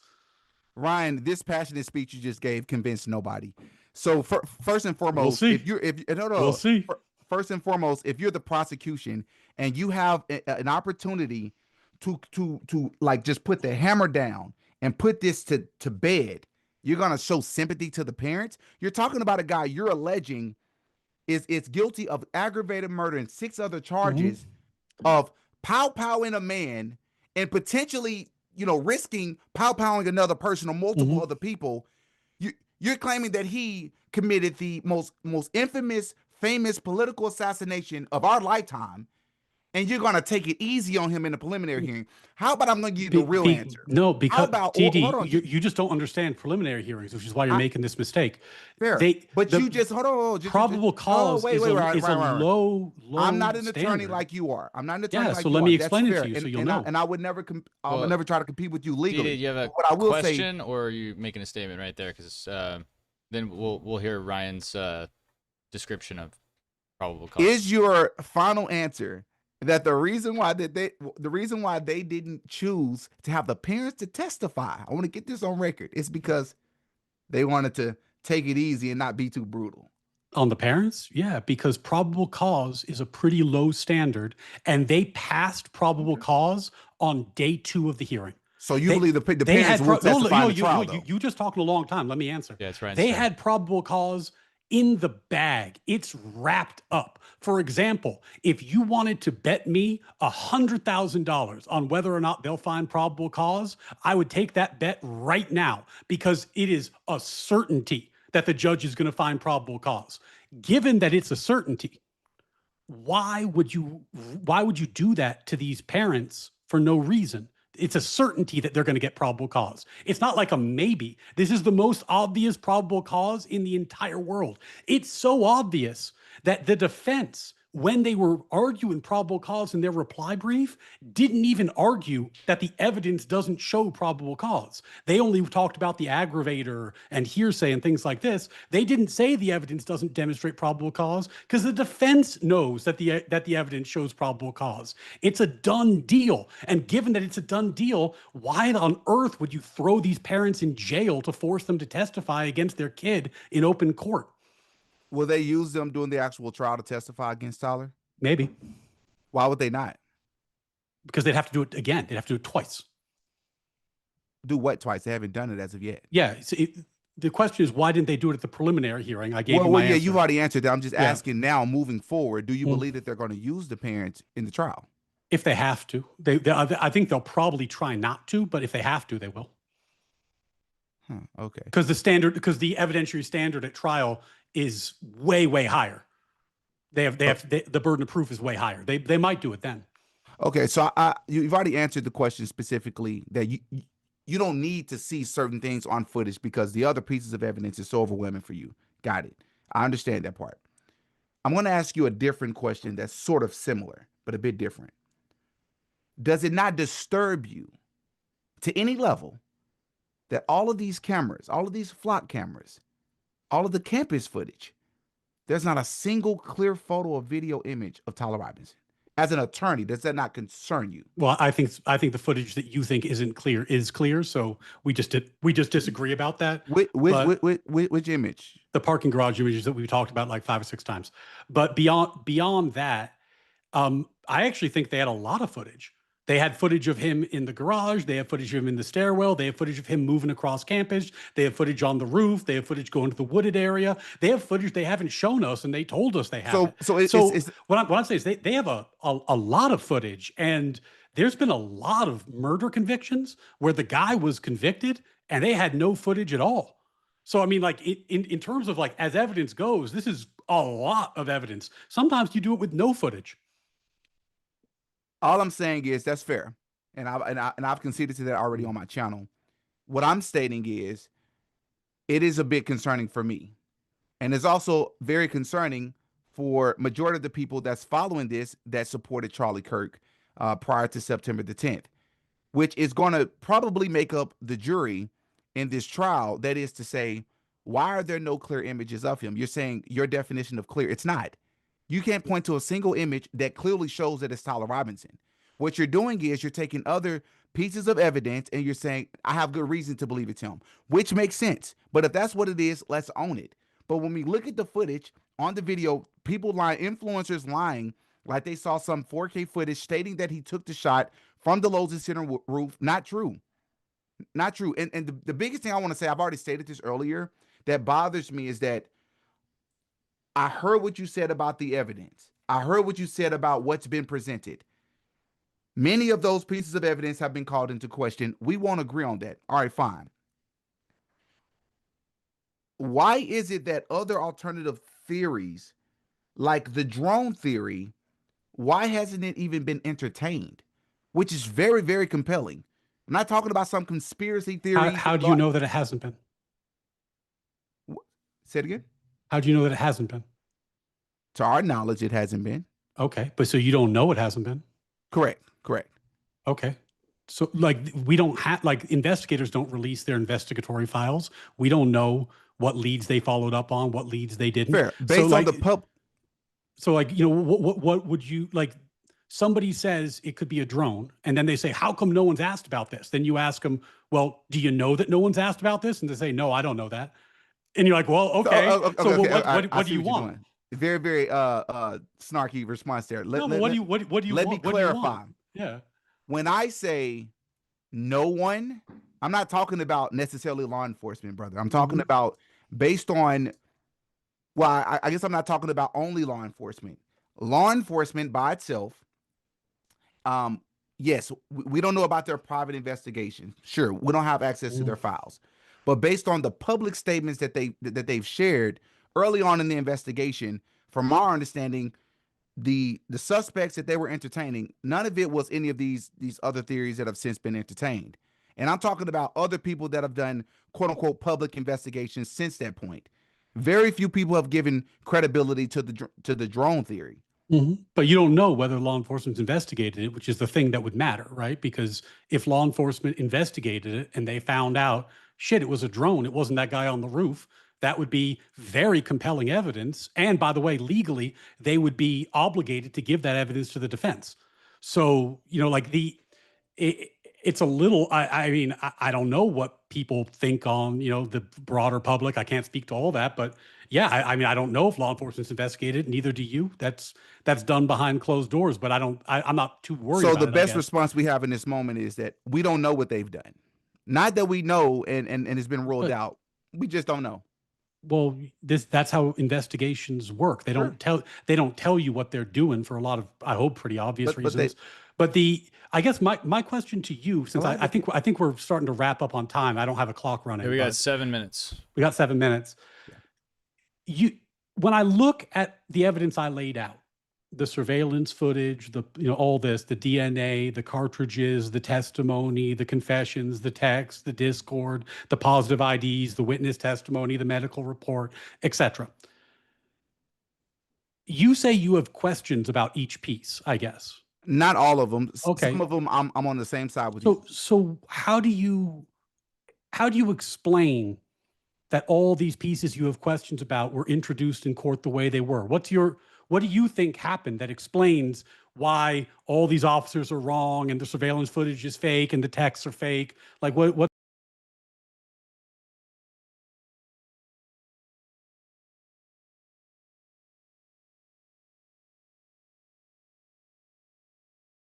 Loving it. Sorry about what that. I'm stating to you is, go ahead. Mike was muted first. The images that have been presented, the video footage that has been presented, the text messages that or the process by which they've extracted the text messages. Can somebody explain to me somewhere why it is that none of these things are clear? That's all I'm asking. What's unclear about the text messages? We've already discussed this. The extraction process. And earlier I mentioned the discrepancy specifically with the Discord messages. The Discord messages were sent. Well, let's take on the text messages because that's what I asked you about. You think the text messages are fake? I don't know. You don't know. We'd love to see the metadata for it. Okay. So but based on the evidence presented, if you had to give a probability to them being real or fake, where would you put it? The text messages? Yeah. I don't know. I don't know. You couldn't put a probability on it? Oh, I'll give you an answer. When you say probability of them being real, the text messages, I believe, are real. I believe that the text messages are there. Okay. Who sent the text messages and what device it was sent from? I don't know the answer to that. Okay, so you think that there might be some kind of conspiracy where somebody I think took, you and I took his both believe that device it's and sent possible. something? I think you and I both believe that it's But possible. possible is like the lowest bar. Like possible is like, if you ask me, is it logically possible that Is it likely? that Mystique from the X-Men popped out the comic book, changed into Tyler Robinson and faked the whole thing? That's logically possible. No, The it's not. probability No, it's is not. like approaching zero. It's logically possible. How? Now, what I'm asking you is your sense of probabilities.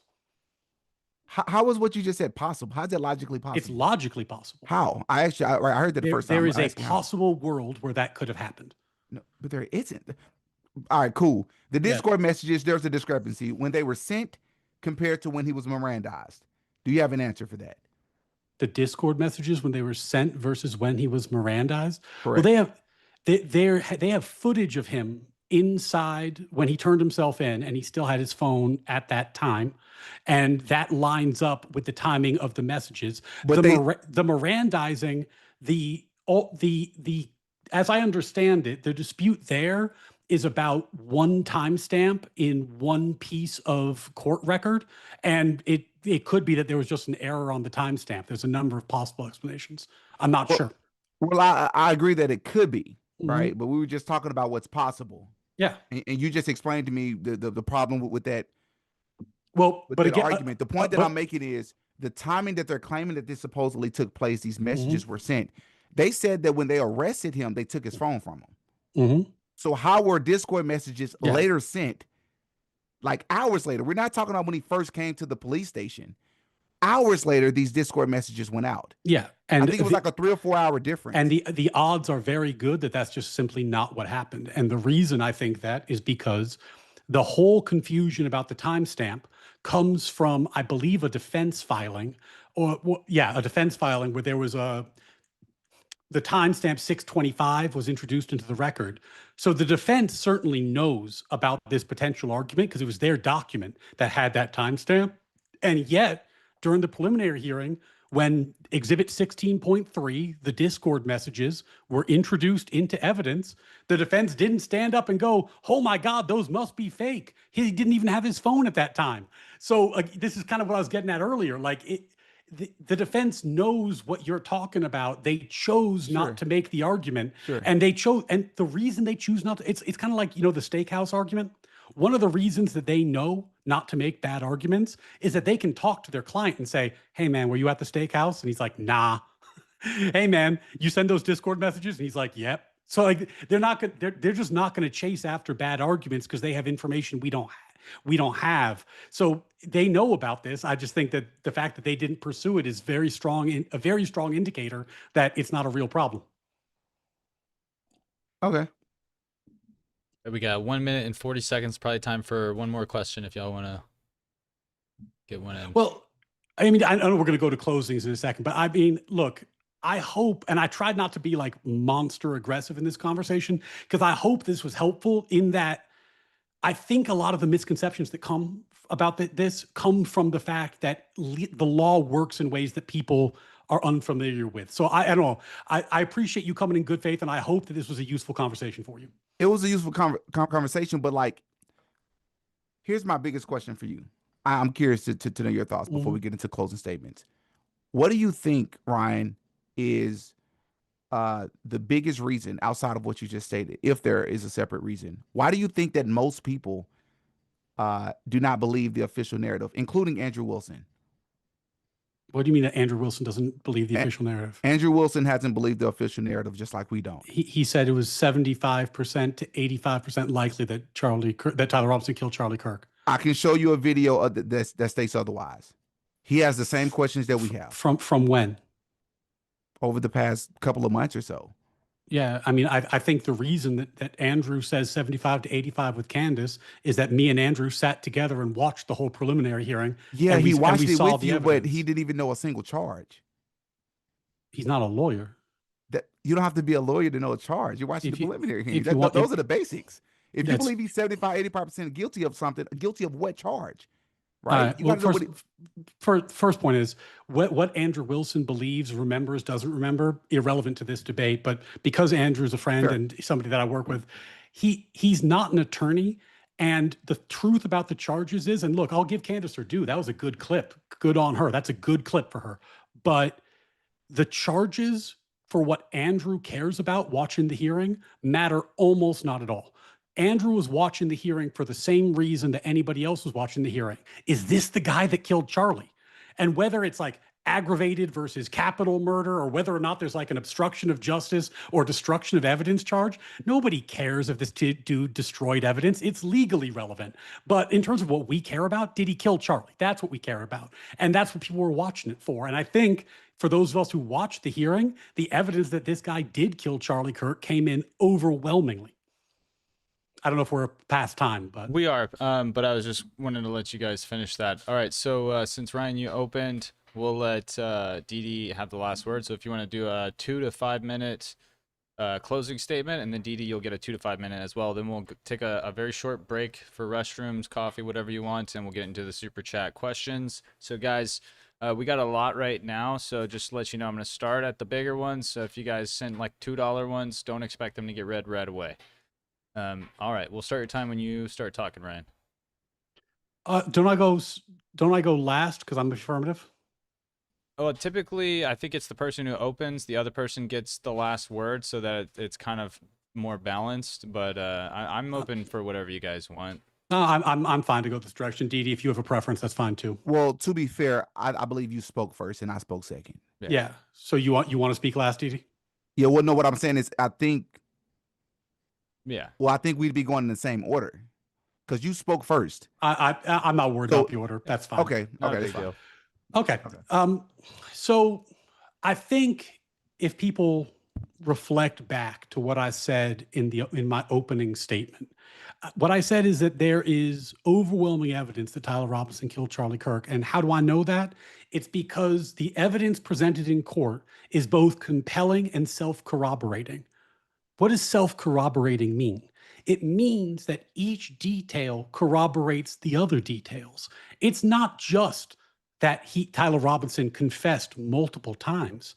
It's that when he confessed details that line up with the physical evidence. He said that he used his grandfather's rifle and that he went back to the woods to go get it.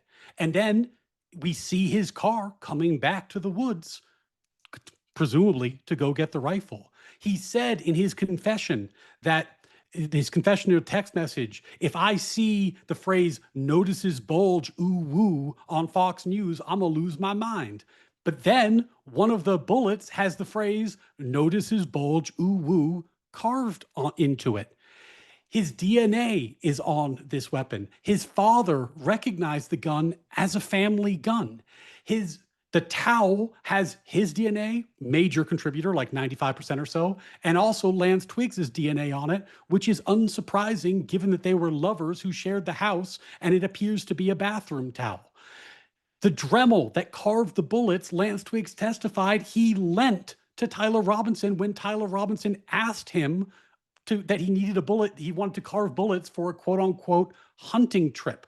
You have confessions, you have testimony, you have physical evidence, you have video surveillance. And while the video surveillance might not have been clear enough for DD, and everybody's entitled to their own opinion, it was clear enough for the testifying officer to identify him. It was clear enough for Lance Twiggs to identify him. Apparently, it was clear enough for his family and his Discord community to identify him. And if that wasn't enough, he admitted it was him. He said, hey guys, it was me on the surveillance footage on Discord. The point here is, it couldn't be that just one piece of this evidence was faked. Because if you faked one piece, you would have a very hard time explaining why that one piece is corroborating all the other pieces. So the one theory, the theory that I find overwhelmingly likely to be true, is that this evidence points at Tyler Robinson convincingly, conclusively, and in a self-mutually supporting way? Because Tyler Robinson killed Charlie Kirk. The alternative is some kind of broad conspiracy where the texts are faked and the video's faked and the officers are lying and the footage is fake and the rifle was planted, and the probability of all those things being true is vanishingly slim. And, to quote my buddy Andrew, there's just no evidence for it. So ultimately, when you decide, is there overwhelming evidence that Tyler Robinson killed Charlie Kirk, you have a choice between the logical conclusion of the evidence presented in court under penalty of perjury that is self-reinforcing, or people who are just asking questions. That doesn't seem like a hard call to me. Anyway, I'm Ryan Mullally. If you like this content, you can find me at Natural Law with Ryan C. Mullally on YouTube, Ryan C. Mullally on X, and tomorrow night when I'm doing a political debate on Modern Day Debate. So don't miss that one. Totally different topic. All right. Did that with a minute left. Appreciate that. All right, Didi, we're going to turn it over, starting the clock back at 5 if you want to use all 5. You don't have to. And whenever you start talking, we'll go. Sure, absolutely. Once again, I appreciate you all for giving me the time to be here today to discuss this with an attorney. Different experience for sure. What I will say is that I disagree from my perspective that there's overwhelming evidence that Tyler Robinson actually pow Charlie Kirk from the rooftop of the Losey Center. I think there are some compelling pieces of evidence that are undeniable. I believe that much of it have been called into question. There's a reason why so many of us do not trust what has been given to us. And we haven't even talked about the behaviors, because what I've noticed is that if you don't have 100% proof about the reason why somebody did something, then you shouldn't even mention it altogether. The thing is, I believe that there's overwhelming evidence that a cover-up is taking place, is because if the narrative is that Tyler Robinson took out Charlie Kirk from the rooftop of the Losey Center, then all the things that his team was doing that day, all the weird behaviors from the people that were around him that day, all the irregularities that have not been explained to this day, the fact that his team, that being TPUSA, won't even have an open dialogue, these things don't make sense if what actually happened that day was that Tyler Robinson took him out. I've not been given an adequate explanation or a satisfactory explanation as to why Joe Kent was denied from actually investigating potential foreign ties, even though he had leads. That's very strange to me, right?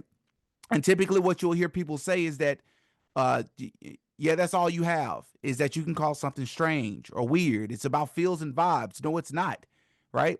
If somebody is unalived and then the people closest to them is behaving strangely, not cooperating, that is at the very least good reason to look into that person. But it seems that, but to Ryan's point, we don't know what the investigators have been doing behind the scenes.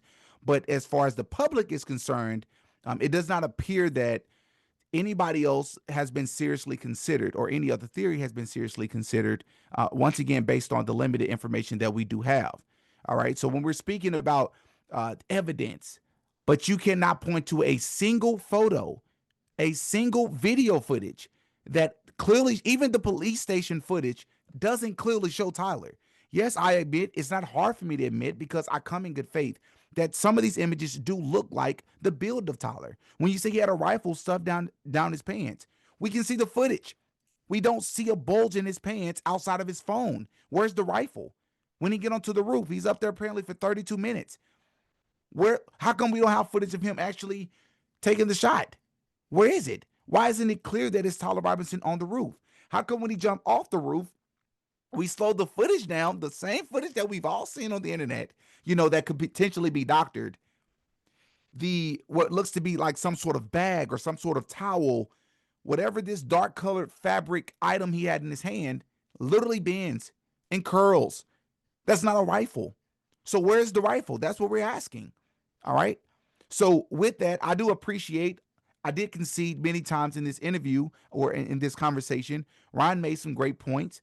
And I do appreciate him sharing it, but I'm still not convinced that he actually shot Charlie Kirk, right? Once we get the metadata for the text messages, maybe I'll be a little bit more convinced, but it's still so many other questions surrounding this case that have not been answered. They tell you that anomalies happen in these cases, and this is not uncommon. Paving over the crime scene, telling the person who paved over the crime scene to find a group of men who can keep their mouths shut. What does that mean? Why are you doing these things? Why are people allowed to contaminate the crime scene? What's that about? Why don't we have footage of the camera right there in front of Charlie Kirk? That would help a lot. Where's the microphone? That would help a lot. It's not that we're conspiracy theorists. If you're convinced that, if I see that evidence, I'm on the side with you. And so with that, I'll yield my time. All right. Thank you both for showing up. You know, the Teddy Roosevelt quote about the man in the arena. So anyone who's willing to step in it, you know, they deserve some respect for that on any side, because it's real easy to not show up to argue your beliefs or what you want to stand for on this. So guys, like the video. We're going to take a short break and allow these guys to use the restroom before we get into the super chats or get some coffee, water, whatever they need to do. So we will be back in about 5 minutes. I will set this over onto the intro screen here and play a quick DebateCon ad. So don't go anywhere. We'll be right back.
Hey folks, Jay Dyer and Dr. David Wood will collide in two different theology debates at DebateCon 9 in beautiful Orlando, Florida, this October 24th and 25th.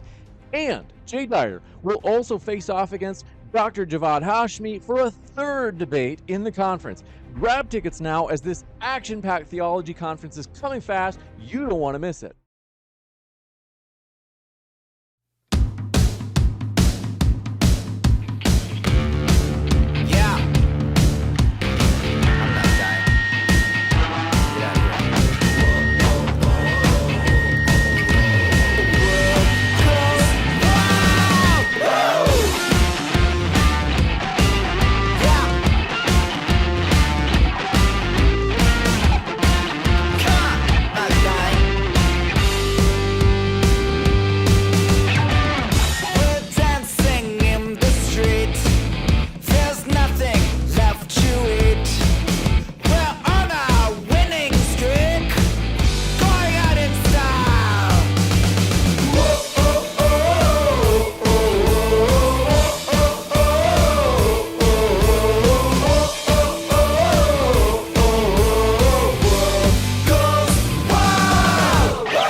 Hey folks, Jay Dyer and Dr. David Wood will collide in two different theology debates at DebateCon 9 in beautiful Orlando, Florida, this October 24th and 25th.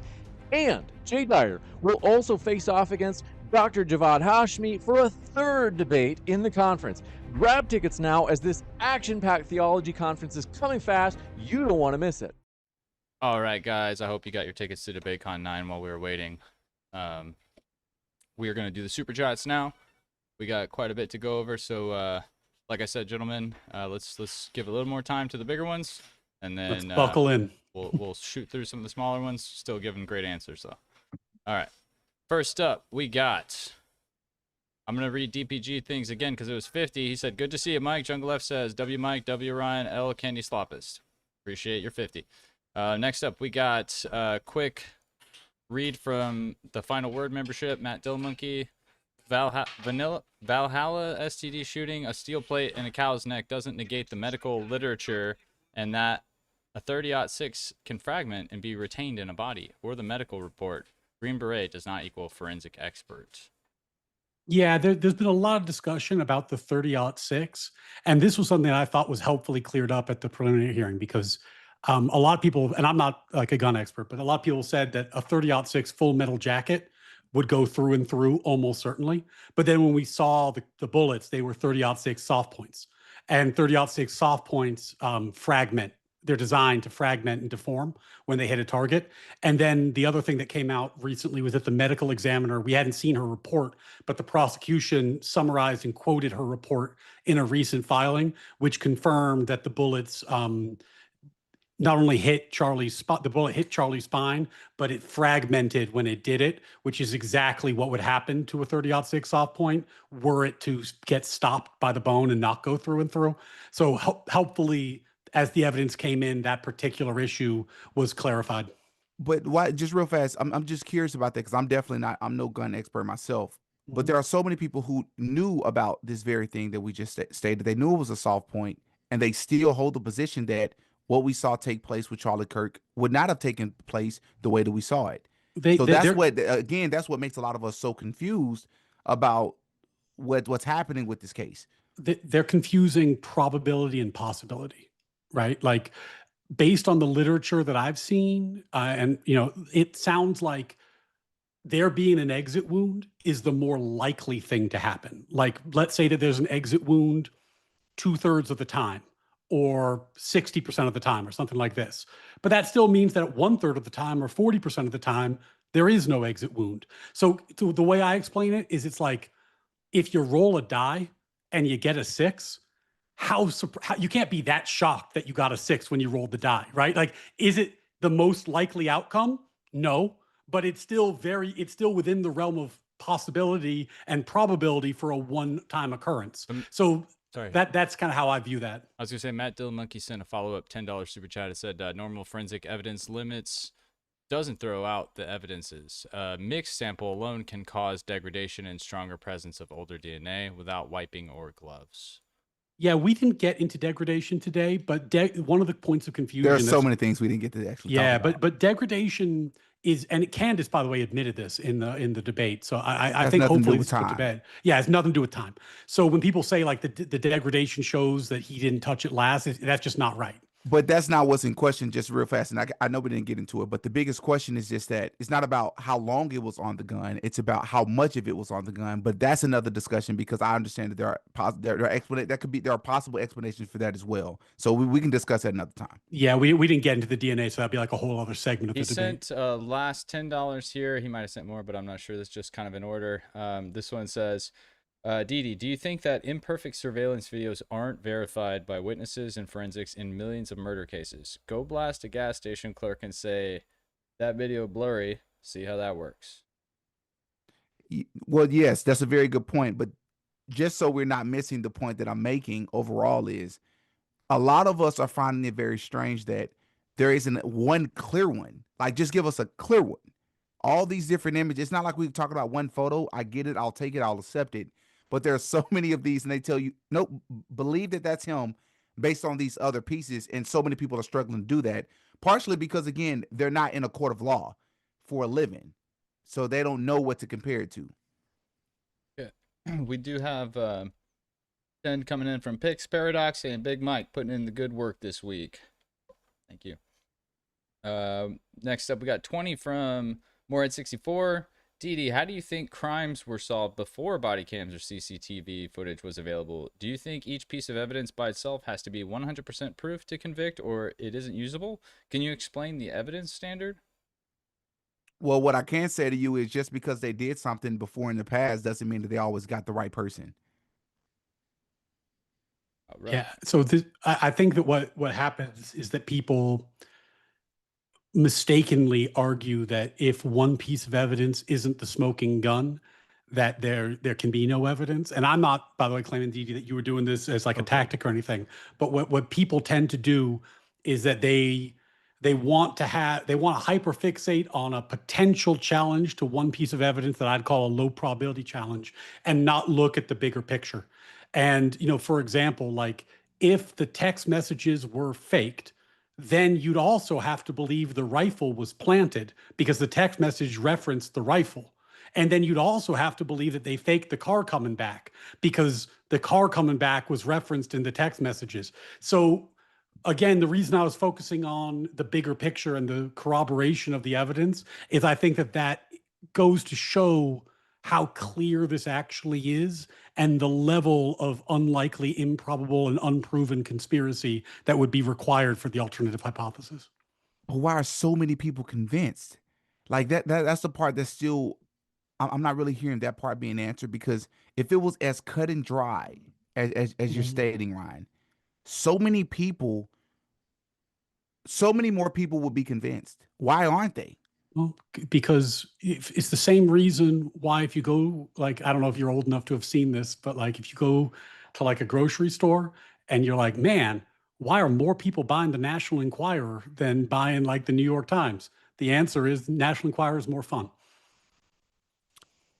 If you can do a quick response, and then I'll move on if you want. Yeah. So just real fast, and this will be quick. So people know that Candace Owens is lying, or they believe that she's most likely lying, but they're going to continue to tune into her and other people who take her position because it's entertaining. I don't know if they know that she's lying. I think that she's wildly entertaining, and they enjoy it. They enjoy the conspiracy. I don't know. I don't know. I disagree with that, but I do understand where you're coming from with that. Conspiracies are fun. Okay. Next up, we got 20 coming in from Lieutenant TSO. He said, Dee, the phone call describing a person with a black sweatshirt and long hair was proven to be AI. This is why we can't take y'all seriously. No, it's not. I looked it up. It's been confirmed as a real story. I don't even know what we're talking about in this I think case, they're talking about the construction worker. Yeah, but there's been a lot of stuff like, like people talked about like the steakhouse receipt, and I always had problems with that. And then the owner of the steakhouse came out and said that he has no evidence that Tyler Robinson was there.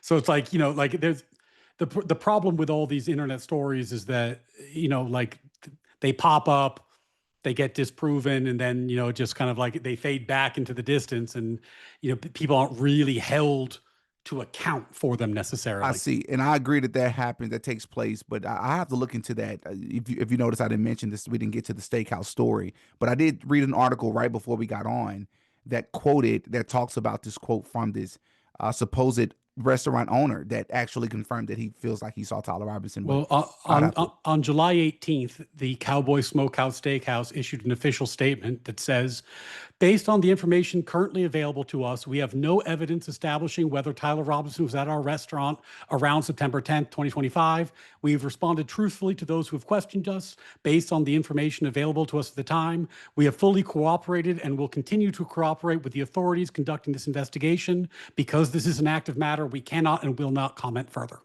Thank you. Very strange that the employee was actually interviewed and said this on camera.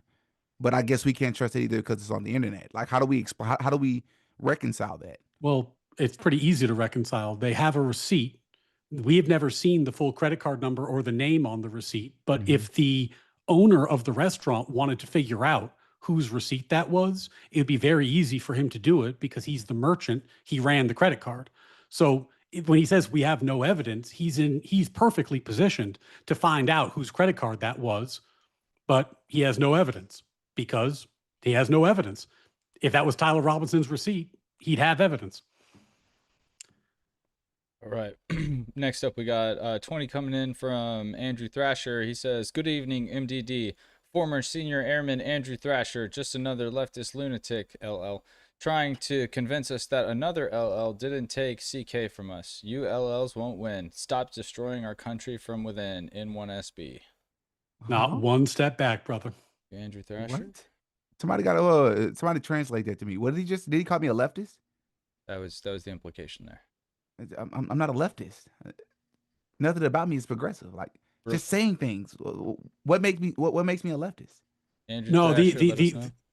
the argument, I think, I don't want to speak for Andrew Thrasher, but the argument is that the effect of this public dispute over Tyler Robinson has been very beneficial to the political left. And if you go and you watch, You called me a leftist. Yeah. In that you are doing something that is actively helping the left. I think that's his argument. I don't want to speak for him. Because tearing down TPUSA and sowing dissension amongst the right helps the left, which is why if you look at people like Z Sanchez and other like the people like the Unfuck America tour, they're constantly high-fiving people like Baron Coleman because they love the fact that this is happening. It's it's very good for them. Incredible. Just we simply make observations that are absolutely spot on. We're told because of this silly false political dichotomy we're given called the left and the right, which both sides are corrupt. We're told don't actually believe your eyes. Don't pay attention to behaviors. Don't question them if you actually agree with them or you're identifying with the same political party. It's buffoonery. I don't like the tribalism. I'm going to call out things that don't make sense. I'm going to call out corruption regardless of what side it's on. Yeah, I don't care what you say. You can call me a leftist. Nothing about me is progressive. I didn't, but I'm not. But not you. Not yet. Not you. I'm not. I'm not trying to ascribe motivations to you. What I'm saying is like the result of what I'm doing. Yeah, if you just like, so happens to benefit them. If you look at like Candace and Barron, and then you were like, if I were a leftist and I was designing a psyop, how would it be different? And the answer is it wouldn't be different at all. It'd be exactly like this. That's the point he's making. Fair enough. Last question, and I'll let you go. Let's say in some imaginary world, same scenario, except there was a cover-up that was eventually proved. Should we actually call that out for what it is, even though it's going to help the left, or should we pretend that it didn't happen? Yeah, I think that the issue that people have, because I think, everybody thinks, if you can prove that a cover-up happened, sure.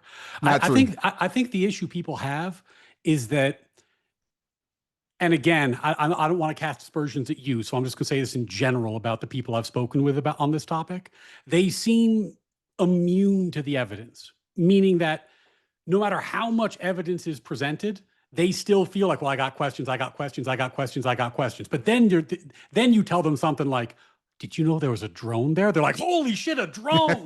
Oh my God. Right. So like, they're like incredibly skeptical when there's like a mountain of court evidence. And then when someone's like, hey, did you know that there was a phone from Israel on campus? They're like, fuck, Israel did it. And that it rubs people the wrong way. It makes people think that they're not following evidence. They have a little bit of they're kind of enjoying the conspiracy a little That's too much. funny. And I actually agree with you, Ryan, but I also want to state that actually works both ways, for the record. I'll let you explain that if you'd like, or we can move on. Sure. Well, and what I mean by that is I've noticed that as well. And it's, confirmation bias. You already have something that you're thinking may be the potential theory, and if you hear about some other potential evidence or some evidence that may not even exist, you're more inclined to believe it but I see that from the other side as well. If you present something that, like, so for example, we're talking about the drone theory again, Chris Martinson, I'm assuming you've already heard his entire theory and presentation? A little bit. I don't think I'm deeply familiar with it. It's an incredible theory. Not saying that it happened, but it's very, very compelling. And what you'll find is people who already take your position aren't even willing to entertain it because it doesn't help confirm what they already believe happened. Yeah, I mean, the thing about what happens when you watch all the evidence come in, like in terms of like Bayesian logic, right? Like when I started watching the hearing, I had a pretty weak idea that maybe Tyler Robinson did this based on what I had read. but I hadn't seen the evidence and I wasn't like 100% into the weeds. As I watched the evidence come in, my belief that Tyler Robinson committed this crime ratcheted up and up and up and up and up the more they showed the evidence. They showed the text message. When they put the note on screen and the goodbye note he wrote to his lover, and he said, "I had the opportunity to take out Charlie Kirk and I took it." Right? When they put up this on screen, this joke he made where like this dark, evil joke where he's like, "I guess granddaddy's rifle worked." Ha ha ha ha. Right? Like your percentages of certainty increase. And as that increases, the less likely you are to when someone's like, "Well, there was a cell phone." I'm like, "Yeah, big shit. There was a cell phone." Because I'm comparing it to all this other evidence I've seen. Fair, but what's very interesting is that what people find very confusing about the text messages was the language he was speaking. One point he was speaking like he was from the early 1800s. And then he even said at one point in time that he wants to take this to his grave.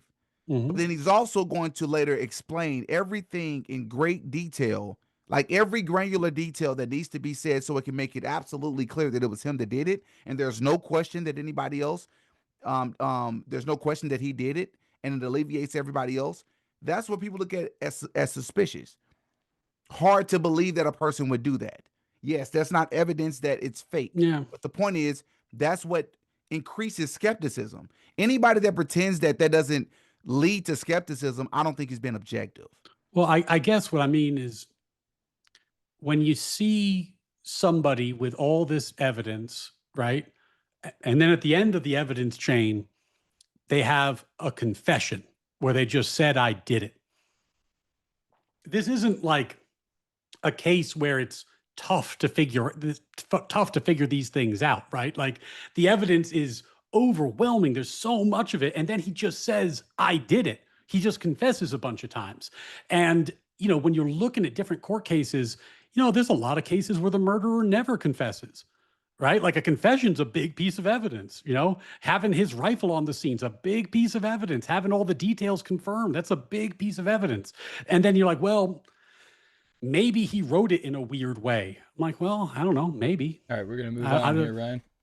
Mm-hmm.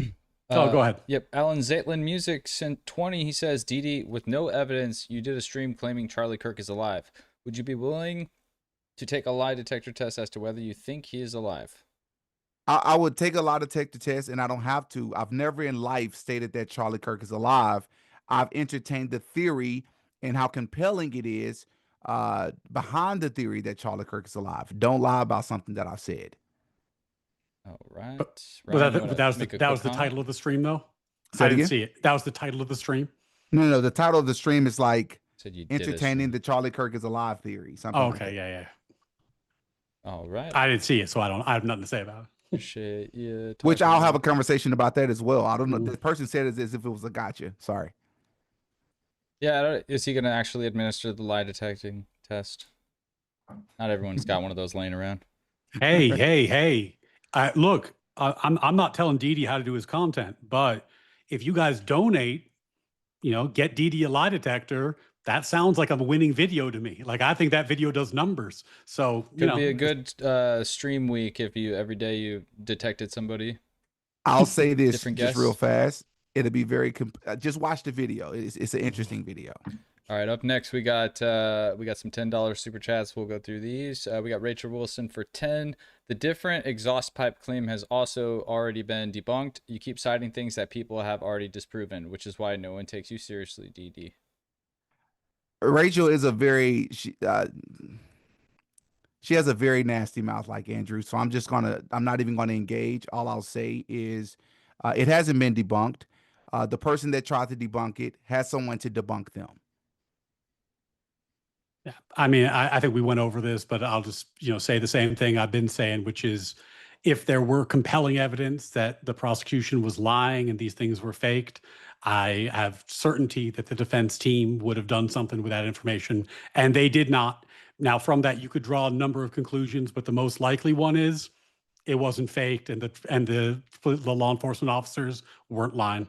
Rachel, and I just want to say just real fast, based on your logic, can you explain why people don't take you serious? If Candace is, because this is the person that is typically brought up, and I am critical of Candace myself, and I've been very critical and open about that several times. Candace Owens has never spoken about me or supported my platform, so I don't know why I'm always tied to Candace Owens. But I will say this: if that's the case, and you say that this is why nobody takes me serious, why is so many people taking Candace Owens seriously?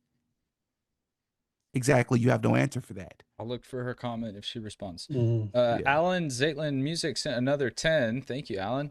He said, can DD say where he researched the Karen Reed case? What he said was false. The Cellbrite dispute was about the time of a Google search, not a claim that a text message wasn't real.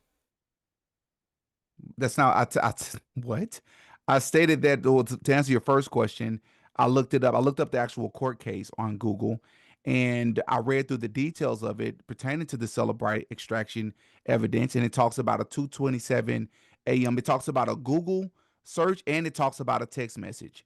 So there are two separate things that took place in that trial, from my understanding. When you say you looked it up on Google, were you looking at like a news story?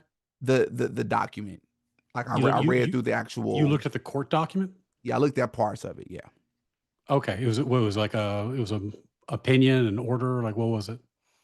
I haven't seen it, so I don't know what to look for. What are you asking me? Like, what kind of court document was it? Like, I don't know how to answer this. Like, it was like a transcript. It was a transcript. A transcript of the. Okay. Yeah. Okay, chat. I didn't say I would wait for Rachel's response and not move on. I said I'll look for it. So I wasn't gonna just sit here and wait and hope she was still watching. But if she does, tag me. Here we go. Next up, we got Toasted Butter Games for 10. Isn't it weird, Ryan, that almost all people who murder don't show on camera in 4K taking the shot or showing their face? I mean, who would wear a face covering when they commit crimes? These cowards. W. Ryan. Yeah, it filled me with deep concern that he wore sunglasses and avoided looking at the cameras. Yeah, I mean, I think this is part of how it goes. Like, if we only convicted people when we had the perfect smoking gun evidence, we would never convict anybody. But that's simply not how murder trials are run. Am I in the lion's den? I mean, all these comments are the same. I think there's just I'm in the lion's den. There might be a disproportionate number of the larger chats that are aimed at you, but at the same time, we do have sometimes very filled audiences for one side. I can't do anything about that. Did you tell your audience to come over and get in the chat here? I mentioned it towards the end, right before I ended the live. Okay. Yeah, but it's no complaints. I was just joking. I don't mind it at all. This could make you look good if you have good answers. So I would take it that way. Here we go. We got David Moore for $10. So many people equal appeal to numbers. I don't know who that's referencing exactly. I think that's an argument. I think that's in reference to this phrase, like, if a lot of people believe a thing, well, I meant then towards either it should be true. I don't know who made the claim that a lot of people believe X or Y. I think that was in reference to Dee Dee, you saying that, like, why is Candace so popular if she's like so wrong? No, it's not that statement in particular. But it's sort of similar to that. It's just the question that I asked you about why it is, and to be clear, my statement, I didn't make a definitive statement that because so many people believe something that makes it true. The point is, I'm curious. Ryan has sort of this. He's heavily convinced of his worldview. So I'm curious from an attorney's perspective. Why do you believe that so many people are not buying it if it's so cut and dry, if it's so straightforward, Yeah, and I guess one of the other things about being on an attorney's view is that when I read people talking about the law online, they're wrong 95% of the time. Like, most people are wrong about the law and how it works most of the time. It's endlessly frustrating. And I imagine that's not unique to law. I think scientists probably read the internet and social media and freak out because they're like, everyone's getting everything wrong. So I'm sure this is something that other professions have, but most people are wrong about the law most of the time. And then hopefully it comes down to, those of us attorneys who feel comfortable speaking publicly, trying to explain things and make the case as best we can. All right, we'll move on here. We have another 10 coming from Matt Flynn. He says, everyone has preconceived notions about various things, and when people are presented with theories that affirm those notions, they get emotionally attached to those theories. It's fun. W. Ryan in 1SB. Now, one step back, brother. All right, we do have some 20s coming in. I'll jump up to those real quick, and then we'll hit back on the 10s. Intel is wild for 20. DD, during your debate with Warren, you used the word pansy, but Warren had to correct you and explain it was patsy. I'm sorry, but I just can't take you seriously. Literally not true. Didn't happen. Was that you? I don't I think think that was you. Rob Knorr was debating someone. Yeah, let's be fair to DD. I think that was Rob Knorr and a totally different person. I appreciate that, Ron, but I'm expecting this. I mean, this is the nature of these people that comment. Now that said, go watch that clip of Rob Knorr and the guy he was debating, because that was real funny. That's a great clip. But yeah, it was a different person. Robinson's a flower. Okay. Dartho Moss for 20. Ryan, can you explain degraded DNA and how degradation only describes the condition of the DNA right now, and how it is not a clock for when it was left when compared to another DNA sample? I'd then like to hear DD's response. We did kind of cover this a little bit, but if you guys want to... We did, and before I explain this, I do want to give DD credit, because DD did not take this position, and he actually took the opposite position and said he understood this issue. So I don't want to put words in DD's mouth here, because DD did not say this. There have been some people who have made the mistaken argument that because one DNA is more degraded, that you can tell that it's been there longer, that somebody touched it at a particular time, and that's simply not true. DNA degradation has a lot to do with the type of DNA that's left. For example, sweat might degrade faster than a blood stain, and it has to do with exposure to the elements, humidity, this sort of thing. So DNA that's on the outside of the gun might degrade faster than DNA that's like inside the gun, where it's not as exposed to the elements, rain, water, dust, this sort of thing. But to be clear, DD did not argue that the degradation of the DNA was an indication of timing. And the experts don't think that either. I think this is a common misconception online, but it is a misconception. But I don't think DD took that position. Appreciate that, Ryan. We got Propa D for 10 saying, Q to Ryan. Do cover-ups happen today? Do you think Karen Reed case was a cover-up? I don't know enough about the Karen Reed case to speak on it. I know DD asked about it earlier, and I didn't really cover that one, so I'm not sure about it. I think cover-ups do happen, and I'm actually someone who's like I'm in favor of treating the government skeptically. Like, I think you should not blindly accept things that you're told, but there's a difference between being like a healthy level of skepticism and just saying, I take the contrary position. Like, if the government says X, I say opposite of X, right? Like, here, the evidence is real good. There's other cases, if the evidence is less good, that I would take a different position. It's not going to be, I'm not blindly pro-government, if that's what he's asking. Well, he's just asking, do cover-ups happen? I don't know if it was necessarily all about the government. Yes, they distinctly do and have. When do you think they have? I'm just curious. I'm not like a deep just give me one example. Scholar on this sort of thing. Like, hold on, I don't want to say something and be wrong. I feel like, wasn't MK Ultra like pretty much established? I don't know if that was or not. Like, I feel like that one was pretty much done. I want to go. I haven't gone back and looked at like what was said about like Tuskegee originally, or like like testing by the military on black soldiers at different times. Like, I feel like I'm not an expert on any of these things. What are you defining as a cover-up, though? Like, if you're saying something took place and they prevent people from figuring out what happened, I don't know if this is what this person is referring to as cover-ups. What they mean is what many of us are alleging is taking place with this Charlie Kirk narrative, right? So someone else did something. They're preventing us from figuring out who may have did X, Y, Z. So it's not political assassinations in particular is kind of what you're talking about, DD? Yeah, right. Not just a cover-up in itself, but a cover-up and preventing you from figuring out the real culprit. Yeah, I don't have like a strong view on any political assassinations. I could look into them, but I don't have a particularly strong view on that. That's not saying that I'm I think that they weren't cover-ups or were. I just, like, you can't be an expert in everything. And this is not something like, that's not my area of coverage. So I don't really dive into that stuff. Like, I think unless I'm attorneys asked. typically stay away from them, from what I've seen, because just how your brain works, you're super logical, and so it's hard for you.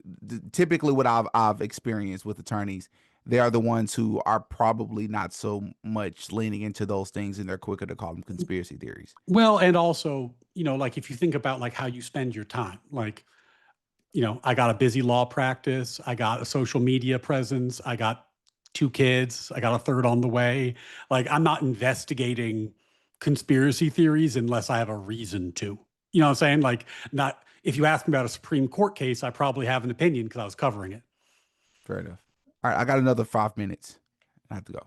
All right, well, then we'll shoot through the rest of these 10s and 20s. Normal America with Rob Noor sent 20. He said, Miranda issue. Tyler wrote the Discord messages and then turned himself in on the 11th. He was then transferred to another precinct and arrested there on the 12th. Docs show he was Mirandized at 6:35, quote, and then it's all caps, the day of the arrest, the 12th. Yeah, that's that. So there's a number of different ways that date could be explained. The one I referenced is like, it could just be a mistake. Well, let's let Rob was explaining. DD respond to this one first. Oh, sorry. Before he has to go, just because I think he was more in contention with that. And by the way, DD, I apologize. You said you had 5 minutes. I shouldn't have done that. My bad. No, you're good, Ryan. So let me make sure I understand. So when did this person? I understand when he was supposedly arrested at 6:35. When are they saying that the Discord messages were sent? Did I miss that part? He was saying that he was saying they were sent that on the 10th, but the Mirandizing didn't occur till the 11th. So it's 6:25 the next day. Rob said wrote them on the 11th and turned himself in on the 11th was the first sentence. And then the transferring to another precinct and being arrested there on the 12th is what he's saying the 6:35. Oh, sorry, I got that wrong. Day of the arrest was. It's not what I have, but okay, I'll just try to fact check that a little bit. Okay, we got one more 20 that just came in from JW Thorpe. Karen Reed did not establish Cellbrite was unreliable. The dispute was over one Safari timestamps interpretation. The evidence stayed admitted, the raw data remained, and the issue was interpretation, not faulty extraction. Yeah, that's literally what I said. I literally stated that it doesn't prove that it's unreliable. It just takes sort of double verification by other processes to extract text messages. I talked about that with the artifacts. All right, one last one from Andrew Thrasher, who was the follow-up to his one calling you a leftist. Former senior airman Andrew Thrasher again. I like how he always does that. This arrogant undercover leftist lunatic is the reason we need repeal universal suffrage. I don't want this ignorance to cancel out my vote. N1SB. Why do I feel like he actually said it that way? I feel like he typed it while saying it that way too. Andrew Thrasher with the dono of the night. Well played, Andrew Thrasher. Right. Not one step back. You said 5 minutes at 8 o'clock. It's 8:02. Let me just shoot through a couple of these.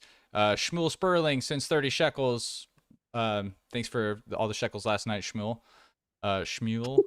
He says, wait, was it really a shekels? Yeah, it's got the little swirly thing. I had to learn what that was because I kept getting so confused by the hieroglyphic. That's fucking incredible. That's well done. Are y'all Zionists or something? Like what? Are y'all Zionists? I am not, but I think Shmuel might be. I think he figured out how to donate in shekels, which is really funny. Either that or he actually is in Israel. I don't know. Yeah. He said, all roads lead to Zion. If you a deranged idiot, to you it means that everything is blame Israel and the Jews. If you are a spiritual person, it means something else entirely. And he's got some unfavorable comments on that one from the chat.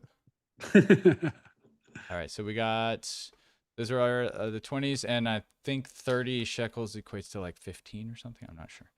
All right, let's hit a couple more of these 10s before you got to go. Appreciate your time, DD, and we'll let you shout your channel out before we let you go. Okay, so the next 10 that we have here is from ABC12378. He says, if CK and EK were Democrats, the entire right would be questioning this narrative. But because EK and TP are on the right, we are supposed to believe everything. Makes no sense. Yeah, I'm not making an argument based off of political alignment. I'm making an argument based off the evidence presented. Ryan, you in particular, I actually believe that. I do believe that what this person commented does apply to many people in politics, which is part of my issue with politics. Yeah, I 100% agree. No question there's tribalism, but the tribalism doesn't change the evidence. All right, next 10 is from Kenny 3 Stacks, who says Ryan is bad faith. He thinks that the defense has to put all their cards on the table in a, all caps, preliminary hearing.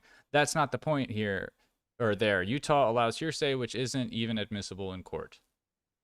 There's a bunch there. How big was this dono? Because I don't want to give you like a This $100 answer. It was 10.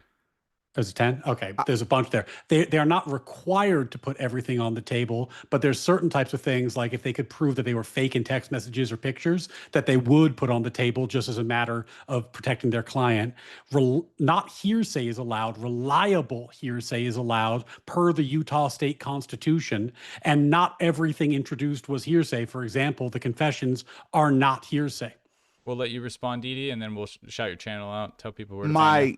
My fiance is not here just yet. She got held up, so I do have another 5 minutes if you all want to keep me. Yeah, absolutely. We usually just try to see if we could finish all the chats, and I'll cut them off usually if it gets too late. I was up to like 1 the last couple of days reading chats. Yeah, congrats on the engagement, by the way. It's fun. Heck yeah, I'm like, that's a good thing, bro. Yeah, that's a good problem. Congrats. Yeah. All right. So yeah, if you want to respond to that one about the preliminary hearing hearsay thing. I'm sorry, repeat it. Yeah, right. It said he thinks that the defense, this in regards to Ryan, has to put all their cards on the table in a preliminary hearing. That's not the point there. Utah allows hearsay, which isn't even admissible in court. This is so again, I'm not going to make this too long. When I presented my opening statement, I truly meant I was approaching this in good faith, and I'm reiterating that to say I'm speaking with an attorney. So I'm not going to come into a debate. I'm not going to come into a conversation and try to debate an attorney of any level. I don't care if he's been practicing law for just 2 or 3 years. That is to say, if he states something, I'm not going to sit here and talk about what I found on the internet or what I Googled as it pertains to the law or what I heard from another attorney. It's just not my realm. It's not what I do for a living. I have a respect for what they do. I'm going to have to just take Ryan's word in this. I'm going to have to share what I thought was the case, what I've heard from other attorneys, and then after the fact, I'll look this conversation over, and I'll fact check the things that Ryan shared with me. But I'm not going to place myself into a position to have to try to debunk him because that's not my area of expertise. Okay. But what you said, I have heard that for sure. Mm-hmm. All right, guys. I'm going to end the poll. So sorry if you didn't get a chance to vote. We usually just have a poll about more convincing arguments, testing the audience here. Nope, please don't full screen. All right, next question. Make the most of your time here. I think we did all the 10s, so appreciate that.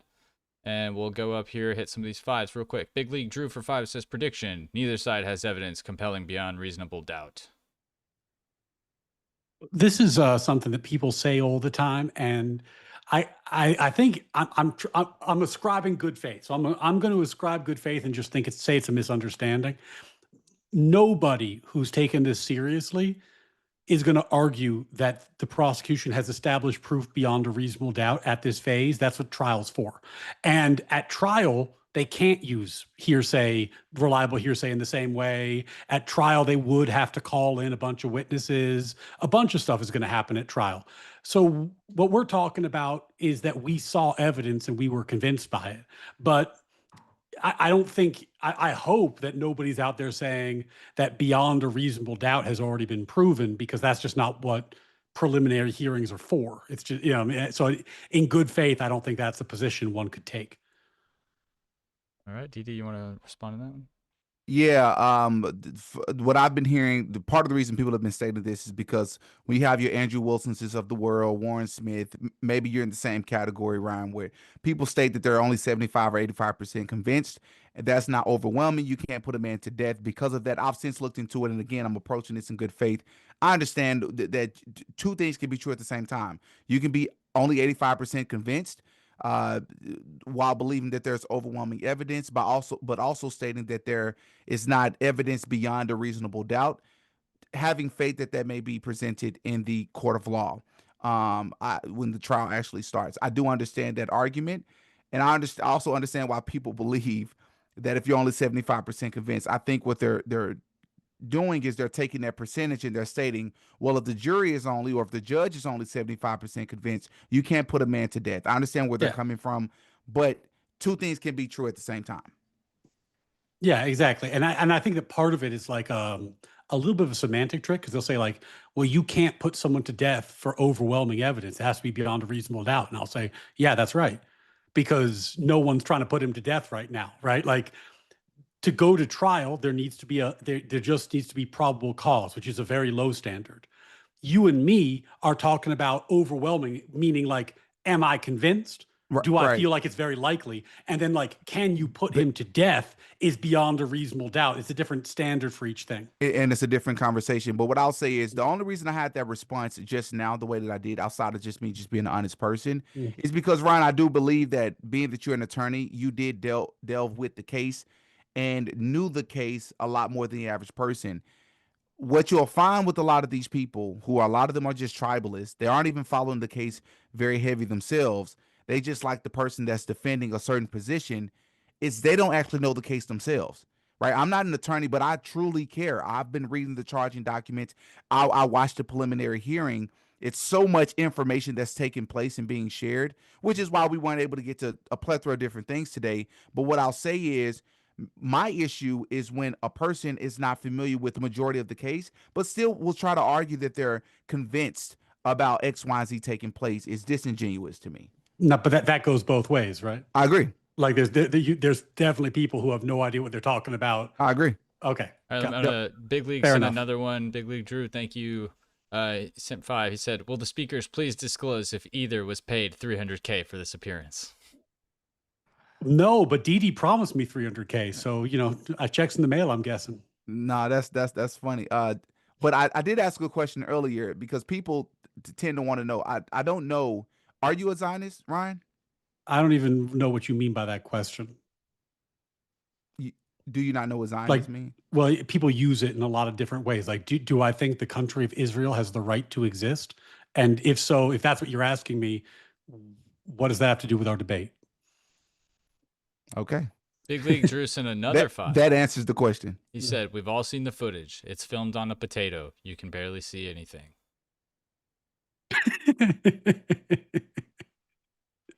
I'm not sure what filmed on a potato means, but that's funny. Bobby 09584 says for 5, DD has said he thinks Charlie is still alive with no evidence, but ignores Robinson's own confessions and DNA evidence and everything else. Lol. Kind of covered that one. It was a stream, he said, was just entertaining what people are saying about that, I believe is his position. Again, I did a great job of explaining everything that I entertained in that video, and I stand on it. You should go and watch it. I never said that Charlie is alive. Watch the video. Last one from Big League Drew that I see here. Thanks for their $20, Big League. He said, "I didn't say whether it is or is not Tyler, but be honest, the footage sucks." I think some of the footage is better than others. Like the stairway footage is pretty good. The footage on the roof, I think anybody who watched it would say like, yeah, that's hella zoomed out. That's real zoomed out footage. Now, I didn't have the privilege of seeing the zoomed in, like cleaned up version that they showed in court. So I can't speak to that. I know like Kai Schwemmer, I thought gave a very fair assessment of it when he came on my stream to talk on it, but I didn't see it, so I can't really speak to that. All right, another 5 here from Caleb AC Studio. He says, "Ryan, could you explain further how the evidence is not just stacked, but it's corroborating, as in evidence is not considered in a vacuum?" Yeah, like one of the ways that you can tell that evidence is, you should credit it more is that the evidence is consistent with the other pieces of evidence, right? So like it's not just that they found the gun, but the gun has the cartridges and the cartridges have the carvings and the carvings are referenced in the text messages and the location of the gun is referenced in the text messages and him coming back on campus is referenced in the text messages. So all this lines up, but then the DNA evidence corroborates that it's his gun. And apparently his father said it was his gun and he mentioned it as a family gun. So these pieces of evidence, not only do they stand up on their own, in my estimation, but because they reference each other, they create a stronger whole than any piece would be individually. And it's very hard to explain how any one could be faked or altered without some kind of grand conspiracy, given the way that they interlock. DD, we just got one more 10 that I want to make sure we get to since it's asking you directly. and this is kind of in, I think, tongue-in-cheek to you asking Ryan about the Zionist thing. He said, Didi, are you a member of the Black Panther Party or BLM movement? I mean, do they really want the answer to that question? My question, Ryan, You a Freemason? no, I have never. No, I am not. Are you? I mean, wouldn't you like to know? Got him. Wouldn't you like to know, Didi? All right. So I noticed that you haven't answered either question. So for me, no, I'm not a member of Black Lives Matter. Don't care for the organization. Think it's corrupt as well. And the Black Panther Party, no, I am not. Yeah, I mean, this stuff is not relevant to the topic. Yeah, it could be. All right. I don't even. I'm not even. I was going to ask how, and then I choked it back because I don't even think I want to know the answer. So this is from Gaben 6409 for 5. He says, I think at this point we might need to rescind the Afro Nancy Drews League's detective licenses. Please reapply in 1 year. Reapply in 1 year. Gaben. Okay. Come I got on, time Ben. for one more. I gotta go. Okay. We got. Let's try to find out. Let's find one that you might not be able to answer if you're not here, obviously. Okay. The Falcon 1542 for 5 says, Didi, how do you know Christ is king if you don't have 4K video he existed? Do we have evidence we could stack? Please answer in good faith. Nice. That is pretty funny. Yeah, that's actually very funny because that gets into other things. The reason it's funny though, it's a fair point. Like if we were talking about the evidence for Christ, we're going to be looking off of witness testimonies primarily, like the witness testimonies of people who saw that he was risen and what they said and what they wrote down, right? And we're going to be dealing with a lot less evidence than we have for this case. All right, let me get one more, DD, because I think you could definitely build on this one. I think it's probably more inherent to your or more in line with your point. Left Hand Assassin for 5 says, institutional trust is at an all-time low. That's what's causing this. Our own moral degradation manifesting in real time. You agree with that? I agree with this, and I'm glad you read this comment because I'd just like to take the moment here before I go and just say this part. Again, I took a conversation, which most people wouldn't take a conversation specifically with an attorney. I appreciate that, by the way. Unless they're an attorney. I'm sorry? I appreciate that, by the way. I've had a very hard time getting people to take this debate.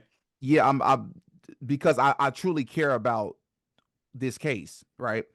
And so for me, what I've learned interacting with people online, and not necessarily somebody that's decided to come on camera with me, is that when you're discussing this, the only thing that seems to matter is what has been presented by the feds or has been presented by the state. And anything else outside of that that may have been discovered or observed, right, is considered conspiracy. It's considered loony and not really worth a discussion. And so, such as our reluctancy to trust government or three-letter agencies, right? To trust law enforcement, to trust these sort of bodies of work. And part of the reason I didn't mention that today is because it'll just take us down a completely different line. And then we'll start talking about, well, do we have reason not to trust them here? And what's your reason? And where's your evidence that they'll, and it's like, well, and then we go off into another thing. I wanted to, in good faith, actually talk about what's there. And if something is convincing to me, I'll entertain it. Yeah. And I'm not one to say that I think in particular, COVID shook people's faith in institutions in a way that's going to take a long time to recover and probably some like very serious changes. So I don't throw any shade at people who went through that experience and came out of it with like less trust than they had before. I think that makes sense to me. But again, in this particular case, there was this evidence that I could work off of, and I don't have to be particularly trusting. What I can look at is the fact that there was this evidence, and then I ask myself, if I was on the defense lawyer's team, what would I do in their position? And they're there to represent Tyler to the best of their ability. And when I ask them myself that question, I'd say, well, I have as the defense team, I have access to all the evidence. I have access to Tyler. I'm not going to make an argument that's going to hurt him or hurt my credibility or get me disbarred. So I can use that to filter out bad arguments. All right, DD, I know you got to go. Just tell people where to find your channel, and we do appreciate your time. Yeah.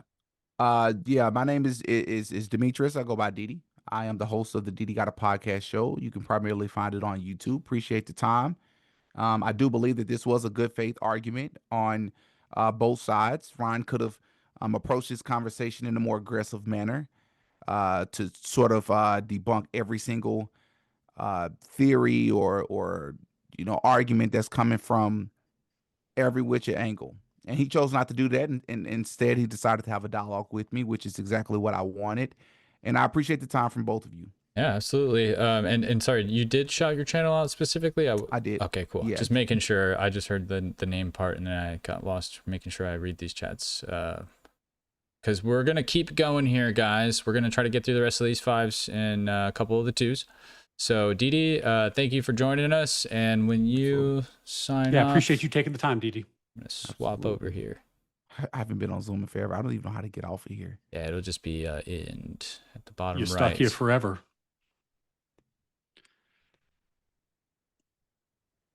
Okay.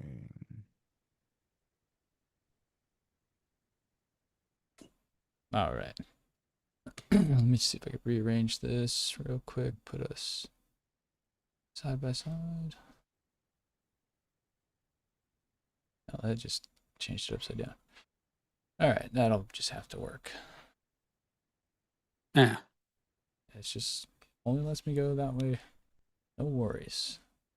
Okay, so the next couple, I think we got maybe like 10 questions left, Ryan. I appreciate you hanging out. Let's see. Got to do fan service so they like me tomorrow. There you go.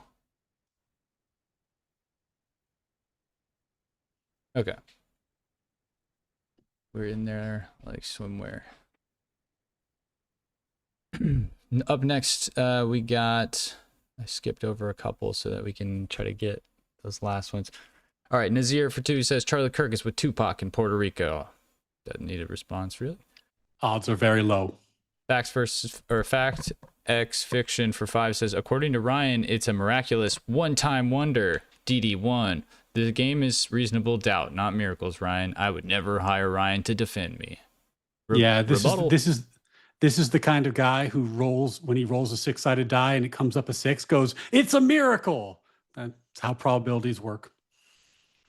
All right. Laser0231 for 5 says, DD, do you think the standard of probable cause has been met for a reasonable person to believe that Tyler murdered Charlie?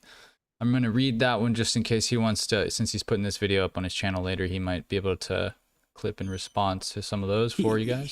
He might be willing to respond, but just to point it out, I did offer to bet $100,000 on whether or not probable cause was going to be met in this case, and he didn't take the bet. So if he wanted to win an easy $100,000, if he was pretty sure that probable cause hadn't been met, he could have made that money. It's in escrow, guys. Right. Next up, we got Black Hebrew We Wasite for 5. We went to Coach Greg Adams' law school, and she... I don't think that needs a response. Prestigious. Okay. Facts X Fiction for another super chat says, question Ryan, which evidence could not be planted? Which evidence could not be planted? I don't know exactly what he means by that. If he's saying... Again, DD this was a little bit of a weird back and forth with DD because I don't think he was familiar with the term. If you're talking about possibility, almost anything is possible.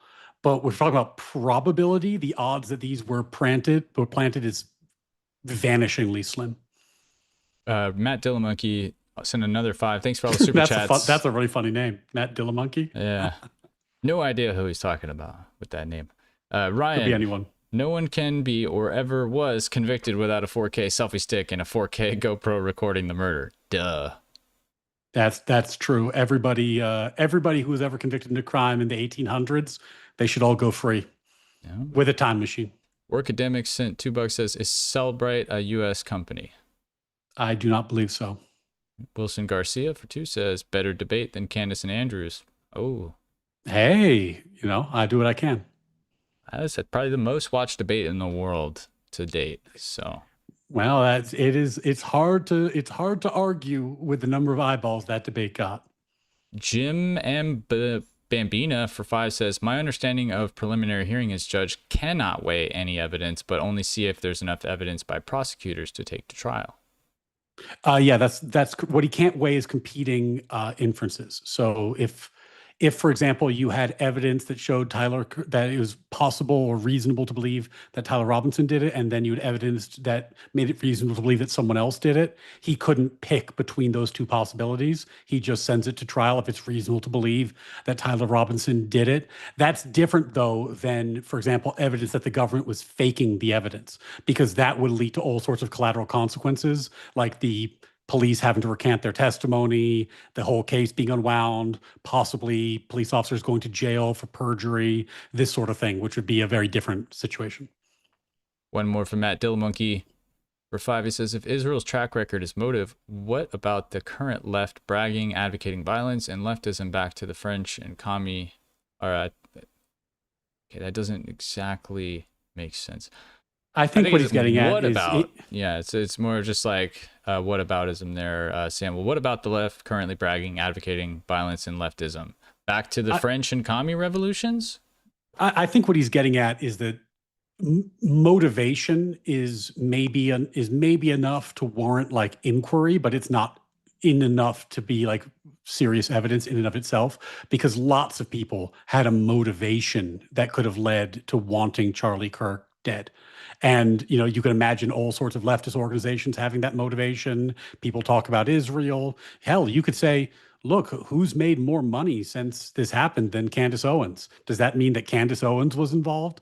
Like, you can always come up with a motivation story, but that's not like cumulative evidence or something that needs to be taken more seriously at this stage when we have lots of evidence on the table. Yeah, I get what he's saying. It's just better punctuation would help separate those three ideas. Got to decode it. Left-hand assassin for 5. I read that one about the institutional trust. Okay. Oh, there is more from Matt Dillamonkey. Let's get through these. You can't be corroborating cumulative evidence, stat stacking. You can't be stacking like that. That's very funny. And also, yeah, the when you're debating somebody who takes what I'll call the conspiracy theorist position, they never want the audience to be able to look at the whole picture, because the whole picture is devastating for their position. Next up, we got Moorhead 64 again. For 5, it says, DD, do you think most CCTV footage images are HD? Because it's not at all. Even modern high-end stuff is still blurry and unclear. So yeah, can't trust it. It's all bullshit. No one can be convicted unless it's 4K. Good one to answer to. John Ruitt for 5 says, DD got a podcast. Show me a clear photo of someone else killed Charlie Kirk. I demand it in 4K for the sake of public opinion. Kind of similar. That would be very helpful for his theories. Nazir for 2 says, how would DDG feel if he didn't have breakfast today? Didn't get to ask him. Sorry. That's a shame. Mahoney UK for £5. DD, I want to thank you so much for your service and embracing accelerationism to demonstrate the absurdities of this whole hysteria. GGEZ Ryan in 1SB. Thanks, buddy. Not one step back. Big League Drew again for 5 said, why were George Zinn's pants on the ground? Asking the real questions here. Because George Zinn's a crazy person. Nazir for 2 says, need Barron versus Ryan, Robert Barnes, Andrea, or Rakita. That would be entertaining. Look, if Barron or the lawyers who take this position would like to debate me, watch the video. I'd be happy to take that debate. But the honest truth is, it's been absolute crickets. Modern day debate was trying to get debate opponents like Barron for months leading up to tonight, 2 months. And it was absolute cricket. So I don't think they're going to accept it. But if they happen to watch this, I would be delighted. I'm game and I show up, and I'm generally speaking a nice, reasonable guy. If there's anyone in the chat who would like to run it back, just email James. I think his email's in the description or on the YouTube page. We did get Rachel Wilson's reply, so hopefully DD hears this. She said for 5, you didn't have to super chat, Rachel. I would have just read it. The idea that most people agree with DD on this issue is a symptom of being terminally online. Average people IRL do not believe the alt theories. Yeah, it's because you're a Final Word member, Rachel, and you debate on the channel quite often. Yeah. I would have thrown you that one, but I appreciate the Plus- support. Plus, you should read her messages because she's just correct. You know, when you're in a weird online bubble, it's hard to imagine anyone outside of it. Like in my world, because I was there for the Andrew Candace debate, this Candace thing has been all over my social medias, whatnot. But if you talk to people like in my family or like non-online social circles, most of them don't even know who Candace Owens is really. Like they maybe know her name, but they have no idea her position on this issue because they don't follow her. The world's pretty broad. Online's a small pocket of it. All right, next up, we're Normie core. not as good as Cringe Core. We got up next from, let me see. I want to make sure I didn't skip any of these. Okay, I read the laser, I read the facts fiction one, and we are just going to read one more Matt Dilla Monkeys, and I think that's all of his. I just didn't want to skip any, Matt. Sorry, Mr. Monkey. Imagine giving a left-wing murderer a pass because illiterates found out about juice power and conspiracies last year. Yeah, that's the thing that ultimately bothers me about this the most is that when I look at the evidence, and look, there's been no trial. I'm not saying there's been a trial, but when I look at the evidence, it seems overwhelmingly clear to me that Tyler Robinson killed Charlie Kirk. And it does bother me that there's so many people who want to give him an absolute pass, where, you know, Candace will say with total certainty, she'll say there's a 0% chance he did it. That's wild to me. Like the man was killed before our eyes. And the idea that they're doing this for Charlie just seems implausible and bordering on bad faith to me, because there's tons of evidence about who did this. And if you care about who did it and figuring out what happened to Charlie, you would follow that evidence, and it all points in one direction. Tyler Robinson. All right. Up next, we got another from left-handed assassin for 5. Anything but the official narrative. That's too easy. Why would a radical leftist kill a right-wing figurehead? It just doesn't make any sense. Yeah, it's a mystery. He even said that he did it because some hate can't be negotiated out. He not only confessed, he said why he did it, and yet we're acting like this is a giant mystery. Workademics says for 5, let me guess, are we defining overwhelming as convincing to you alone, Ryan? If DD defines it as convincing to him, does he win if he says you didn't convince him? No, that's that, and I'm glad Dillamonkey was posting, because that is the classic Matt Dillahunty fallacy, where somebody says, you didn't convince me, therefore you didn't win the debate. My job was not to convince DD. There was no chance I was going to convince DD. By the way, there was no chance DD was going to convince me. That's fine. My job is to convince the audience that there's overwhelming evidence that Tyler Robinson killed Charlie Kirk, and I'm pretty sure I did. All right. Kibble Wibble for 5 says, given what Candace has already said and done, why should anyone from TPUSA talk to her instead of just getting lawsuits ready after the trial? Yeah, I mean, it's the idea that people at TPUSA would want to talk to her after the thing she said and done strikes me as wildly implausible. I have no inside information into this. I'm just saying, like, if somebody spent a lot of time saying that I was involved in the murder of my wife or someone in my family, and I was complicit in this, and then said, hey, you want to chat? I might think that I don't want to chat with you. It seems like we might be enemies. Okay, we got another from Big League Drew. That's $30. Thank you, Drew. He says, who's Paul Valley? Or I think he might have replaced the Valley part as like Valhi or something like that. And Michael Aquino, what is Mind War? What was Aquino accused of? Yeah, he said Valeli. I feel like this is speaking in tongues. I don't understand the question, so I don't know how to answer it. Give me a clarification, Big League. All right. Think we are almost done with the 5s here. Appreciate your time, Ryan.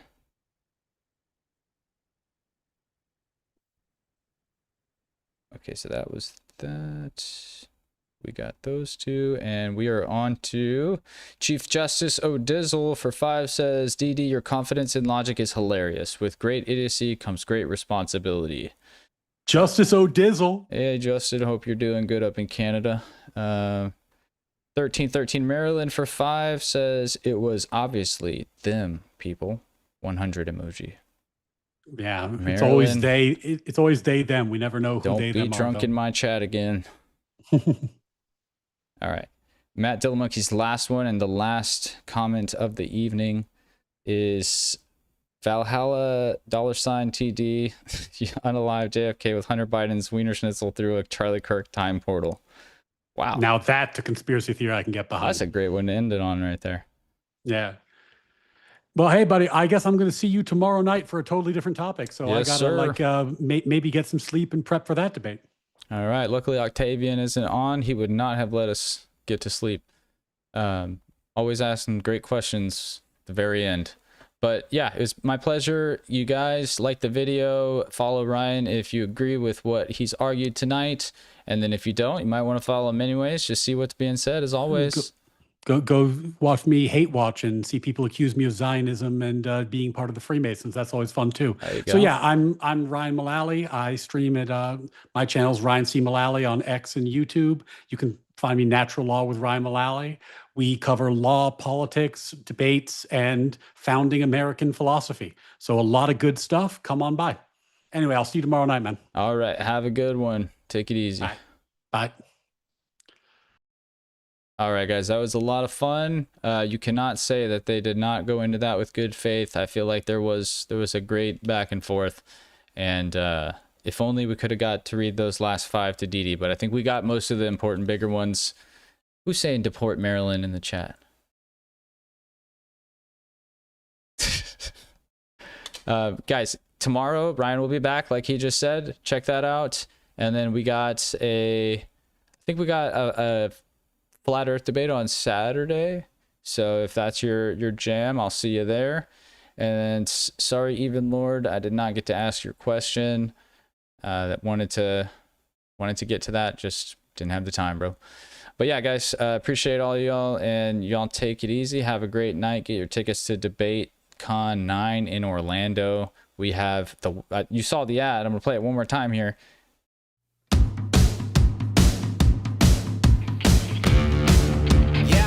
Hey folks, Jay Dyer and Dr. David Wood will collide in 2 different theology debates at DebateCon 9 in beautiful Orlando, Florida, this October 24th and 25th.